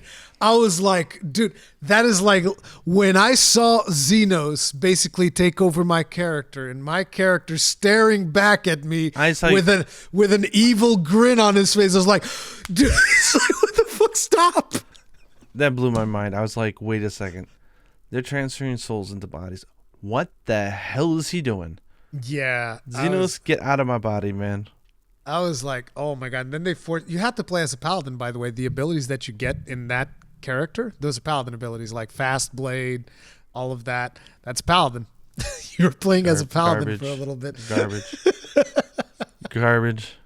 So to me, it was. I failed that thing so many times. I love that scenario. That scenario. Like, I'm just gonna say, like, Endwalker had amazing story. Yeah. Amazing payoff. Hugely emotional moments. I actually rewatched a playthrough of the final zone this morning, and I actually got choked up. Yeah. Like, more than when I first experienced it, because now, like, I understand the gravity of it all, and it's, like, really emotional. But the gameplay, I would say, like, I'm not a fan of necessarily some of the gameplay scenarios? ideas they had in Endwalkers. Yeah, like the whole, like, chasing people and hiding and sneaking. Like, I didn't like there any wasn't of that. that much of that anyway. There was like one or two maybe where you enough had to of it to make people. me go like like constantly. So you didn't like the scenario where Xenos takes over your body? I thought the story was amazing. The gameplay I didn't like. No, but yeah, that's what I'm talking about. The scenario, the actual gameplay of the the problem is that it was so heavily scripted that if you searched for those scenes out of order, all they had to do was hide all the shiny stuff and just let me look for the one that I need to progress. Because the fact that you look for a shiny, you inspect it, but then no, you did it out of order. You gotta look at this machine first, and then you go back to that same one. I didn't like that. I think the reasoning behind that is because there's a timer ticking down, and it's to give you all nervous pressure. And stuff, right? Yeah, it's to give you pressure. It's 1,000%. Yeah, I thought it was genius, and it's like I was already panicking to get back to town. Yeah, at the end of that, like, because at the end your character's like so busted up that he's just like dragging, and the quest objective is literally crawl back to your friends, and you open up the map and you're just like, dude, what do you mean? There's no way I'm gonna crawl this distance. And it's just like pure desperation trying to crawl all the way, and you get there just like in the nick of time. I thought that they were going to use my body and actually take out one of the Scions. I think that would have been like, whoa. That would have been way too traumatic. Oh my god. That would have just like, dude, no way. They would have to open up a hotline, okay, if they did that. I wonder if it was actually considered at any point during the story to actually take one of them out. Like, okay, let's pick one and take him out. No, because I don't think Xenos would do that. Oh, actually, no, he would. He would to get totally us to fight him. Yeah, because that would get us to fight him. Exactly, he would definitely do it. He wanted to certainly do it. He didn't do it because he ran out of time, and we interrupted him because otherwise he would have done it. He would totally do it. Yeah. So yeah, I was like, Jesus Christ, but yeah, it was a really cool moment. But anyway, after I that, really like Ali Say. So she had so many good lines in Endwalker. Yeah. After that, her acting is so good. My favorite instance, I think, of this expansion, which is what's it called again? I don't remember the name. The one where you start in the train. It's got really good music. I was like, oh, this is good. And you're going through, and there's like all of the people from like Stormblood and stuff with you, and it was really cool because you see Pippin, you see Magni, you see Sadu, they're all in there with you. And I did it with the Scions first with the trust system. So that was friggin' awesome dungeon to do like that. I loved it. That's like my favorite dungeon of this expansion so far, hands down. Really, really good dungeon. And I think it's optional, but I really, really, really, really, maybe it wasn't even Endwalker actually, now that I think about it. It might be another expansion that I'm thinking about, but I did during Endwalker, I stopped to do I could be confused. The weapons. Sorrow of Werlet? Is that Stormblood? That's Shadowbringers. Shadowbringers. Oh God, man, everything about Shadowbringers Yeah, is so good. you did. I really enjoyed that scenario because I buggered you to do it, and you get the pilot of really like Gundam. that. It's really good. Yeah. I And you learn more about Gaius too, which is also really awesome. You get to learn that Gaius was actually a really all right guy. He just had some really messed up motivations, basically. See, he's a better father than Thancred. Oh, them's fighting words. I'm not sure about that. But yeah. So hey, his children respected him and loved him. Where Thancred's child is like, I think he hates me. Every time he looks at me, he's disappointed that I'm not his Minfilia, because he's got Minfilia. It's like, it's a sickness. Minfilia. There's no cure. Menphilianitis. But we go through that dungeon. We fight Anima, which is basically Varys, in the form of a primal, which is what he was using to like charge up all the energy and all the towers to then take I one. have to look it up still, but I can't. I know that boss really well, but I can't remember exactly which FF I know it from. Could it be Final Fantasy IV? Because a lot of the stuff is from Final Fantasy IV in this one. I don't know though. I don't know where Anima's from. I know the boss really well. It's just like, oh my god, what FF was that? I couldn't remember for the life of me. You then go through and you fire a big, not you, but they fire a big laser at the moon to shatter the shackles of Zodiac. And then they teleport to the moon, but Heidelin sabotages them and they land in the wrong spot. I love it. She like flicks them off. Throws them off course. And then you go to the moon and you first trial Zodiac. You meet the nice guy. Yeah, you meet the nice guy. The Watcher's a nice guy. He is, and not only that, but you also the spirit of Hythlodaeus is there because he was sacrificed. And Hythlodaeus, you remember him from Shadowbringers and whatnot. But you take out. You don't take out. It's basically like their idea. Their whole plan was that Xenos would become Zodiac, so that he was a big enough threat that he could just like destroy the world, so that you would have to fight him. But instead of that, Fandaniel betrays him and he takes over Zodiac, and then Xenos is like, okay, whichever one of you wins, I'll fight that one. Because like, if you win, that means you're more powerful than him, and therefore I'll fight you. Otherwise, I'll fight him. It's whatever. So he doesn't care. Actually, no. Now I'm thinking about it. You know who Xenos would get along with? Omega. Yeah, Xenos and Omega would get along for sure. But so you fight Zodiac, an incomplete form. And that was a pushover fight. I didn't actually feel much. Try doing it on extreme. Well, we talked about this. The thing is that I played the entire story over a span of 2 months. Yeah. And so like the whole presence of Zodiac looming in the background for years, I didn't have any of that. So to me, he was just kind of like a pushover trial.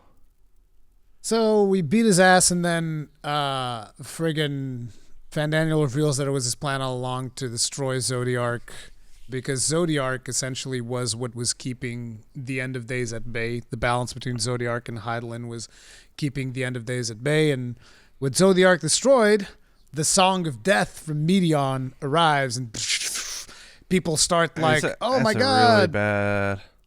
That's a really bad radio frequency, and we can't even intercept it because it's like, it's so low level. You can't stop it. It's background radiation. And so basically people start transforming out of sheer desperation. There's a bunch of really traumatic events that we're not going to go into detail into all of them, but suffice to say that there's some really messed up stuff, like the little kid transforming right in front of his father, and his father's like, no! And then another giant monster just like squishes him and he's like gone. It's like, dude. The mother and her baby being chucked into water, and to the point where you thought, like, are they going to kill a baby? Are they really going to kill a baby? What is going on?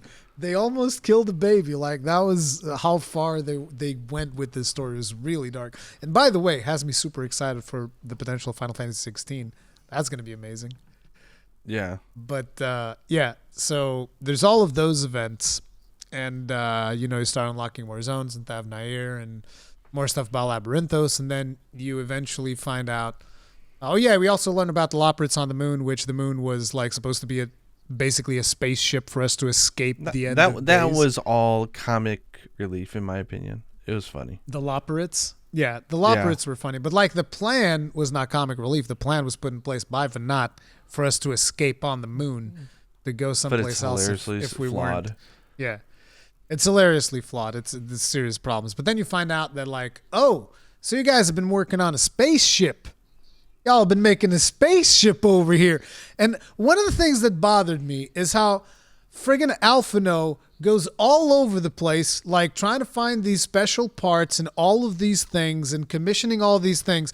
And not once did they bother calling Sid or Nero. I'm like, dude, there's a spaceship involved. What are we doing? And only at the end, Sid and Nero show up. I'm like, what are you thinking, Alphino? Where's your brain? Like, They're like, wait, the Cyans will figure out how to do the blaster. I'm like, yeah, they got Sid. They just call him up. Yeah, and but they don't. I was like, yeah, that was me. I think everybody was thinking that. It's like, yeah, we can just call up Sid. Sid will figure this out, no problem. Which is why when Sid showed up, he's like, why the hell didn't you call us? Yeah, exactly. Why didn't you call us? What's wrong with you? Like, freaking selfish brat. You're a selfish brat, hoarding all of this to yourself. But yeah, so it's like we were able to convince. In order to convince Alfie's dad to give us the spaceship, we have to go into the ethereal sea and speak with the Mother Crystal, and we fight Heidelin. That was a cool fight. Before the fight itself, the dungeon, there was like the spirits of people who had died. It's like the whole thing is about remembrance. So you see the broken shield of Orshinfong granting you like a defensive buff, and you see other characters that had already died kind of like helping you out. And then in that dungeon, you still find friggin' I was going to say Fandaniel, but at that point it's more like Amon because it's more of Amon than Fandaniel. It's weird. And then Acai is there, and he's mad. And he's like, I'm going to drag you to the pits of hell. Screw you. I hate you 1,000,000 times over. Man. What an evil, horrible guy. Yeah. But we finished that up, and then we face off against Heidelin, who had saved, by the way, which this was actually answered in the Q&A, the last bit of ether that she saved to fight us was Venat's soul. Yeah. So she's gone. So Venat and Heidelin are gone. They fight us in order to determine our resolve if we're actually going to be able to fight. That was a tough fight, actually. I did it with Trust. Quite a fight. It was tough, all right. I wiped like 3 or 4 times with Trust before I was able to do it. So yeah, it was tricky. And the extreme version of that fight is so much fun. It's amazing. The extreme version of that fight is You'll have to take me on that one day. But yeah, we do that. Then they give us the spaceship, and we're like, all right then. So I guess we'll take. I'm probably missing something at this point, but we've been podcasting for almost like 3 hours. But we take the spaceship. Yeah. We go into the most boring part of the game, which is the most boring. Let's prepare for escape plan that we're never going to do anyways. Yeah, we do that section was a little bit convoluted. And it was weird with the music in that section as well, but had to be done. Yeah. So you go through that, you go through the motions, the spaceship is ready, and you actually have a moment before that where every single person that you've aided, every single side quest that you've done, all of them you didn't even recognize all of them because you didn't see the Sky Pirates, so you don't know about them, and there's a couple more things. What an amazing scene, though. There's the people from Bosnia coming up. There's people from like everything. It's the entire game. There's one person that doesn't show up. One person. Oh? Lord Hien doesn't show up. And they explain to you why. The Dolmens show up. Lord Hien doesn't show up, and they tell you Lord Hien is busy managing stuff. He can't come, but he sends all of these. He sent Yugiri. He sent everybody over. So it's like Lord Hien was the one that didn't show up. At least I think it was just Lord Hien, right? I don't know. It might have been somebody else didn't show up as well. But it's like most of them show up of all of the side quests that you've done, all of the Alliance raids, all of the raids, everything. Everybody shows up to help you, and that was awesome. Oh yeah, I'm just like, really good. Man, they're loading in so many models. I was like, the game is doing push-ups right now. Yeah. Trying to deal with all this. And then Then you finally get on the spaceship. You go to space to deal with Meteon. Oh, we didn't even talk about Elpis. The fact that you meet friggin' Emmett Selk before this in Elpis. Elpis was not really interesting.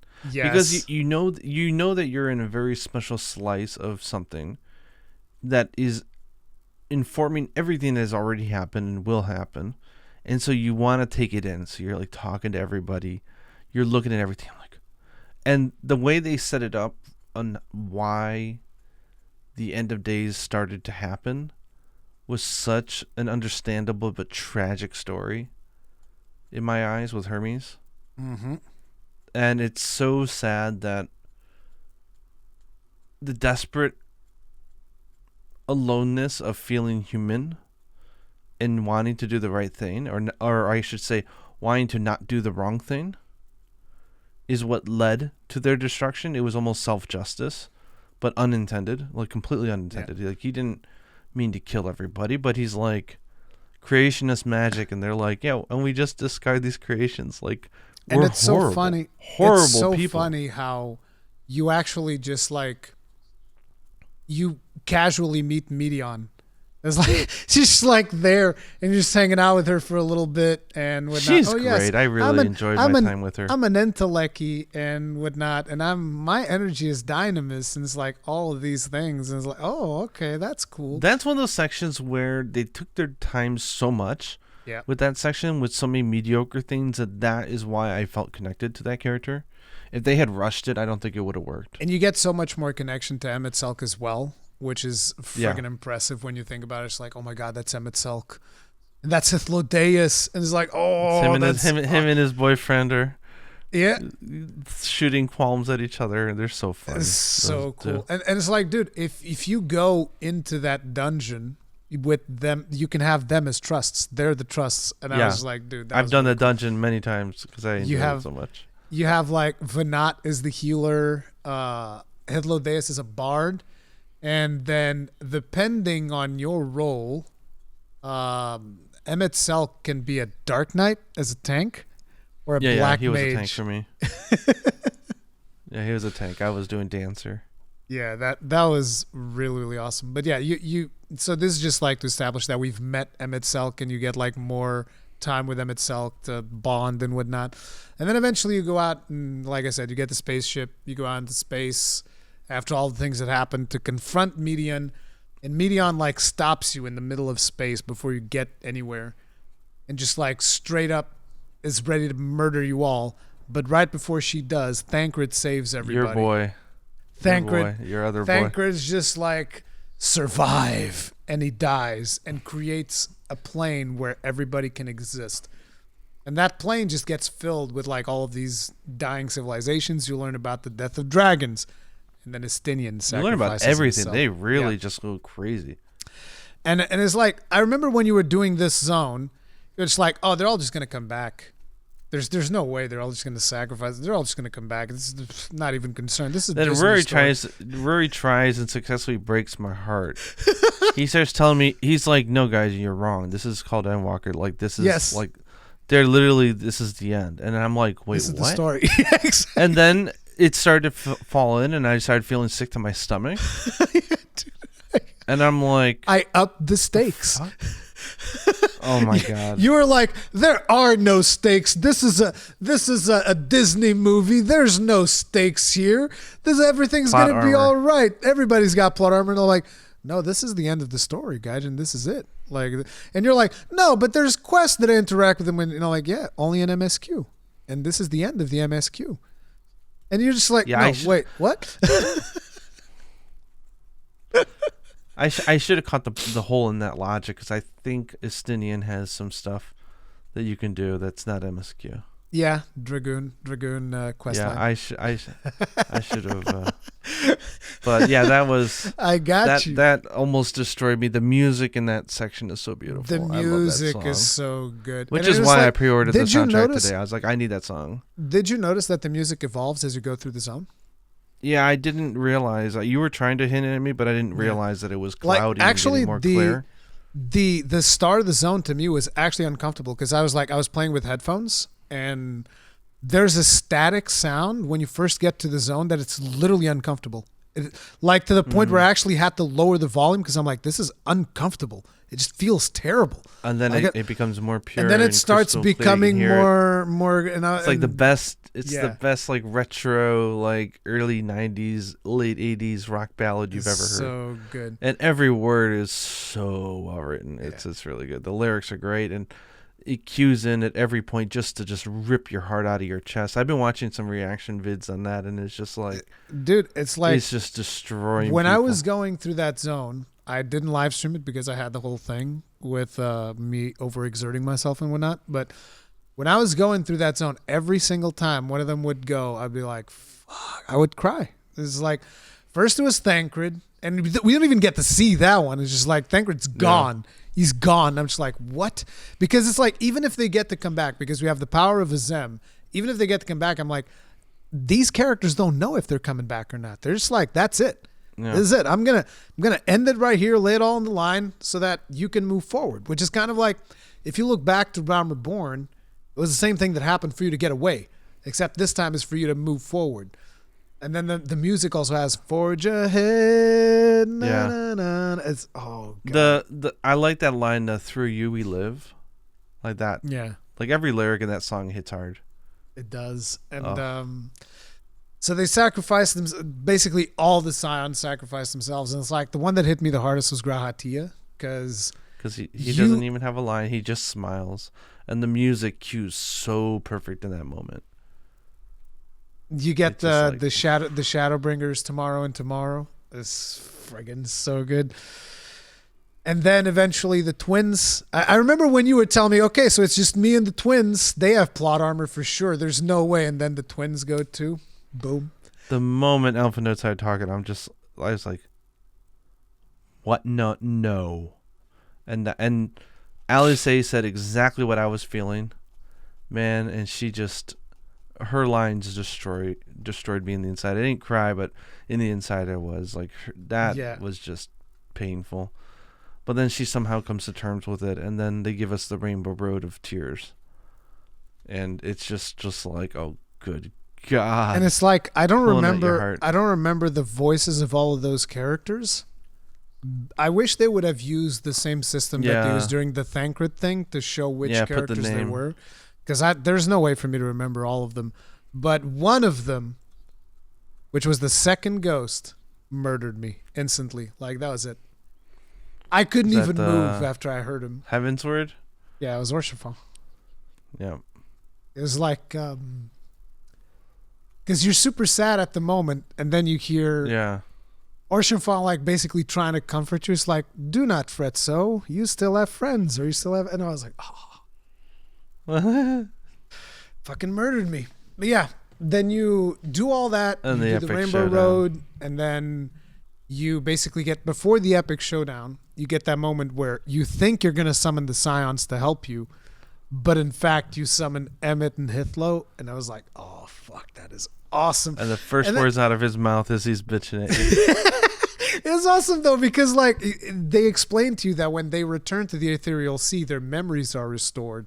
Which his memory was deleted by the Kairos finally remembers thing. So he remembers the whole everything. Adventure we had. And he's just like, I bid them remember, and in the end, I was the one that forgot. Yeah, and he's the one telling us to remember, and then he's the one who's forgot. He's like, and then he fucking hits the fourth wall. He's like, this adventure's had everything. I like it. Even if I get to play it small. And he's like, a right fool you've made of me, Hermes. He's like, so cool. And then the moment where they just like, he summons the flowers, and it's like... Whoosh, and then he just tells you your companions need not fight their fight. And you're just like, what? And you summon everybody back. And that was really, the more you think about it, like on the surface, that seems like such a simple plot thing. Yep. But then you rethink and you redo and you rewatch the whole scenario between her and her ability and what that flower is and how she absorbs the other emotions that other people are feeling. And you realize just how brilliant of a move Emmett Smelt did to summon flowers that reflected the feelings of hope that we have inside because we just went through the Rainbow Road of Tears and we're all hopeful and looking towards tomorrow. and the It's fact that she brilliant, sees it, dude. and then she's able to then feel the same thing, and then she realizes she's been wrong. That death is not the easy way out, and is not the most the best path. And then she tries to stop her sisters, but has problems, and we have to get help from fucking Xenos. It's great how, like, everybody's fighting her, and then eventually you just, like, you press the button. Snap everybody back, yeah. You snap everybody back, and it's like, okay, this is just us now. Let's go. And then, someone says knock knock, mother. and then in comes Xenos with friggin' Shinryu form. He's like, oh, I gorged on the crystal, and now I'm Shinryu again. Damn, boy. No, I was just like, damn, boy. So that's because it is. I thought he was going to show up because when Cryo says some guy showed up at the shore, I'm called like, it. Yeah, Gaijin called it. It's like Xenos is coming. But it's like and I think you even said that he would show up in dragon form. I think you called that I think you even called it that he was gonna show up, that he was gonna be able to be Shinryu again. You didn't even know about any of this, and you called it. It's like he's probably gonna show up in dragon form. I never even saw that coming. I was like, what the hell? How the hell did you imagine that? But yeah, he shows up in dragon, whatnot. But at the end of the day, he didn't really help that much. It was basically a platform. Like, that's it. His whole assistance, like, here's a platform you to fight on. That's it. And then we did that fight. It was actually you, me, Q, I think Hollow and Cade. All of us were there. Yeah. So yeah, it was like free company fight. It was not whole free company. There was like a couple of randoms in there, but we were all there doing the fight. And this is when I was basically telling people, like, listen, Gaijin's going to be the one doing LB3. That's going to be his first time doing LB3. I'm going to tell you. And I was like, I think it was Hollow was like, you're going to tell him when? And I'm like, yes. And Q was like, boring. It's like, well, if I don't tell him, we're going to wipe. Never figure it out. It's like, no, I didn't. I don't think I figured it out either. Or did I? Actually, I don't remember. I'm pretty daft. I wouldn't figure it out. I don't remember if someone told me that I had to do it or something. I don't know, but I don't remember if I wiped the first time or not. I might have, and then on the second try, I LB3'd it. But yeah, we did that fight. That fight is awesome. And then at the end, when everything's in their darkest, you just hear the Scions light the way, and they're all just like praying, sending Dynamis over so that we can all survive. It's so good, so friggin' good. But yeah, that's a really good fight. I think we're getting the extreme of that one soon as well.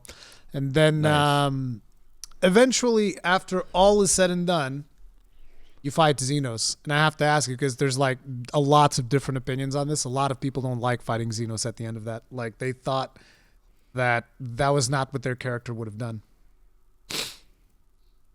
They didn't want to give Xenos the satisfaction of the fight.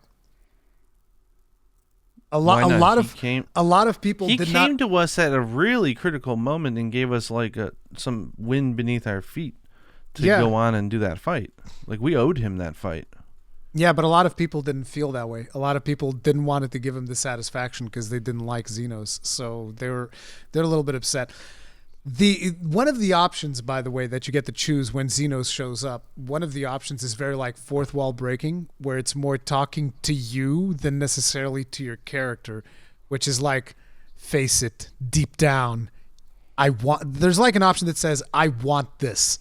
Like, I want the challenge. I want this as much as you do. I didn't pick that one, even though I do. I picked the top option. That I can't deny. Yeah, that I can't deny. That's the one. It's like, you want this. Yeah.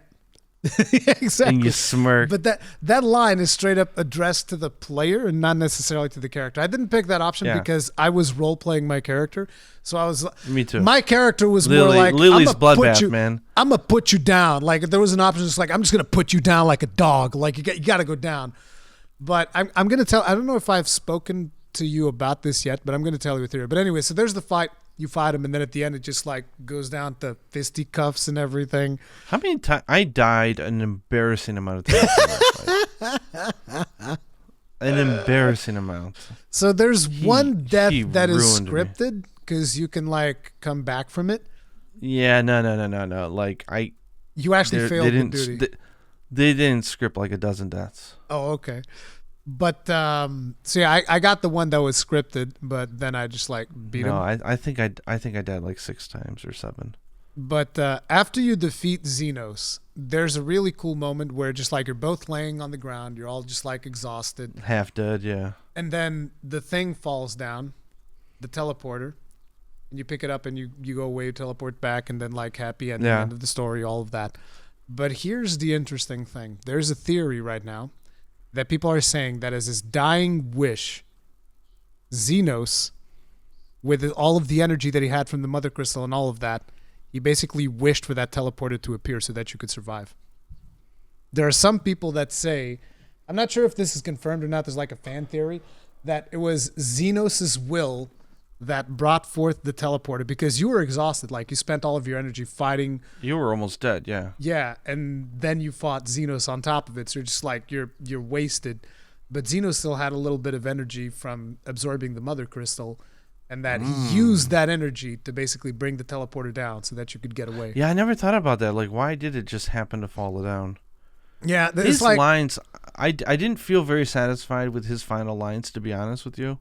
I don't remember what they were. It kind of felt like a cliffhanger. And then during the live letter with them all being like, you saw him take his final breath. You saw him stop breathing. So you probably know what happened. You saw it, right? I'm thinking, why are they underlining this? I swear to God, please don't bring back Xenos, please. You brought him back time that was a too good many, death. okay? It was a good death. End it there, okay? We're good. Yeah, we're just give us our damn wind up toy. Dude's been long in the tooth for a long time already. Yeah. I mean, he had basically the ultimate combat gasm. And then he's laying there and he's just like, was it worth it? Or like, was it what you wanted or something? And then I think it was the developers talking to us. That's how I interpreted it. Was like, was all of this, was the journey worth it? Yeah. But then he sounds slightly unsatisfied and it just ends. I'm just like, I gotta rewatch that. I guess he did. Yeah, and I got to rewatch it because I don't. That's a good point about the remote just kind of falling out of nowhere. I didn't think about that. Yeah, that's what a lot of players are saying. That it was like him wishing that so that we could get away, so that we could survive. Consolation prize. Yeah. Well, we gave him what he wanted, which was like a fight for the ages. So like, I think he was happy to go. So, at the end of all this, how'd you feel about the story of Final Fantasy XIV? The best story ever. I mean, it's the best characters ever, right? Like they could all go on a damn fishing trip, and I would probably think it was an amazing story because just the banter and just the way that they interact is so fun. Like I could care less about what they're doing. And now Yustola's going to go get some. She's going to the first, so she can get. She needs to find a way to get her Ruby on with. Abuse Runar again. Have her way with him again. Hey, she likes it blue. But it's like I'm excited for the patches because they gave this one such a definitive ending. I think. Yeah. That was the point. I'm really curious what they're going to do with the patches. I saw. Did you see that? They said that there's going to be a side story about Tataru's travels. Yep. Tataru. Oh my God! I can't wait. But it's like to me. Now you understand why I'm so excited about what's coming next to 14. Because like this story is them fixing up the mess up that was 1.0. This is them like hamstrung by this story that they were forced on, and they had to like correct it and like build it into their own. The next one is going to be built from the ground up by them. And it's going to be completely mind-blowing, so I'm super excited for that. I'm super excited for 16 as well. I mean, I can't imagine it wouldn't be, but you would expect the same cast, like the twins and Yustola, all of them to come back for... No? You think that it'll be a new cast? I think it'll be a new cast. Interesting. I think eventually they went to the first, like maybe they go to the 5th or 6th or something. Yeah, I don't know where they're gonna go. I think that the most obvious one right now feels like it's gonna be Mericidia, which is the land of dragons or whatever.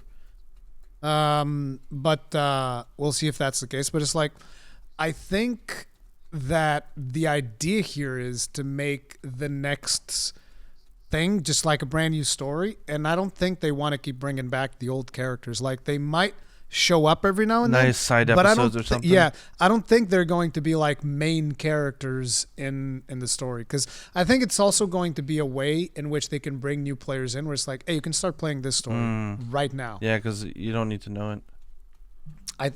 Because if you look at it, it's like right now, how many hours of investment do you need to even get into the next expansion of Final Fantasy XIV, right? Yeah, it'd be too And much. is it worth it? It is. But it's like, even you, how much convincing did it take for me to convince you that it was worth it? And even when you finally tried it, you still didn't believe it was worth it until God knows how many hours into it, right? Now imagine a brand new player that doesn't have someone constantly hounding them. You got to try it. It's real good. You need to understand. It's real good. It's real good. It's like, they don't have that. And everyone says the same thing like me. Yeah. I'm not interested in MMOs. Yeah, exactly. That's the thing. This is not an MMO. Which is why it's just a game that has MMO dungeons. That's all you need to know. I suspect that they're going to railroad it a little bit. I mean, they're already doing stuff that makes it more solo friendly for Realm Reborn with trusts. Yeah, they're gonna eventually get it so that all the MSQ can be done. And I guess suspect not that they're offline, but single player. I suspect they're going to trim the critical path even more. But even still, I feel like they're eventually just going to railroad people into the brand new story. And then it's going to be like, hey, if you want to experience the old one, you got New Game Plus, and you can go and you can live all these adventures. And they might even rework New Game Plus so that it allows you to level up like an alt job or something, so that you have a reason to do it. But I don't know how else. So do you think they'll just keep it going like level 90 to 100 and just keep it going up? They can't do that. They're probably going to have to lower the level at some point. Like World of Warcraft already had to do that. Like World of Warcraft was up to level 120. So there's some creative ways to that. It's not really a creative way. It's like the numbers need to go down. Like in Endwalker, they already brought the numbers down because you can't inflate it to hell. Before Endwalker, like I'd be able to crit like a confettier for like friggin' 60,000 or whatever. I don't think you can do that now. Yeah. Interesting. Well, I'm interested to see where it's going, but I think the patches are gonna be really fun, and I'm really interested in eventually getting myself up to the point where I don't think I'm gonna be doing savages. I might eat those words. I don't know.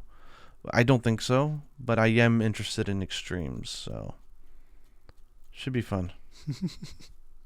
We'll see how those work out. But this one is like one of the biggest podcasts we've ever done. 3 hours and 20 minutes. I think we've done one 3:30 at some point. Yeah. But this one is just like a special, unofficial Third Fleet podcast dedicated entirely to Final Fantasy XIV. Hopefully you guys enjoyed it. If you did, hit up the like button. Please try the free trial of this game. Get through Realm Reborn. Just do the MSQ, the main story quest. Play through Heaven's Word, and you'll see the construction of the story. I think most people would fall in love with this game if they gave it a shot. And you don't have to spend money. So just do it. And look forward Yesterday you said you didn't like MMOs. Just do it! Download the free trial. Start your adventure now. Critically acclaimed.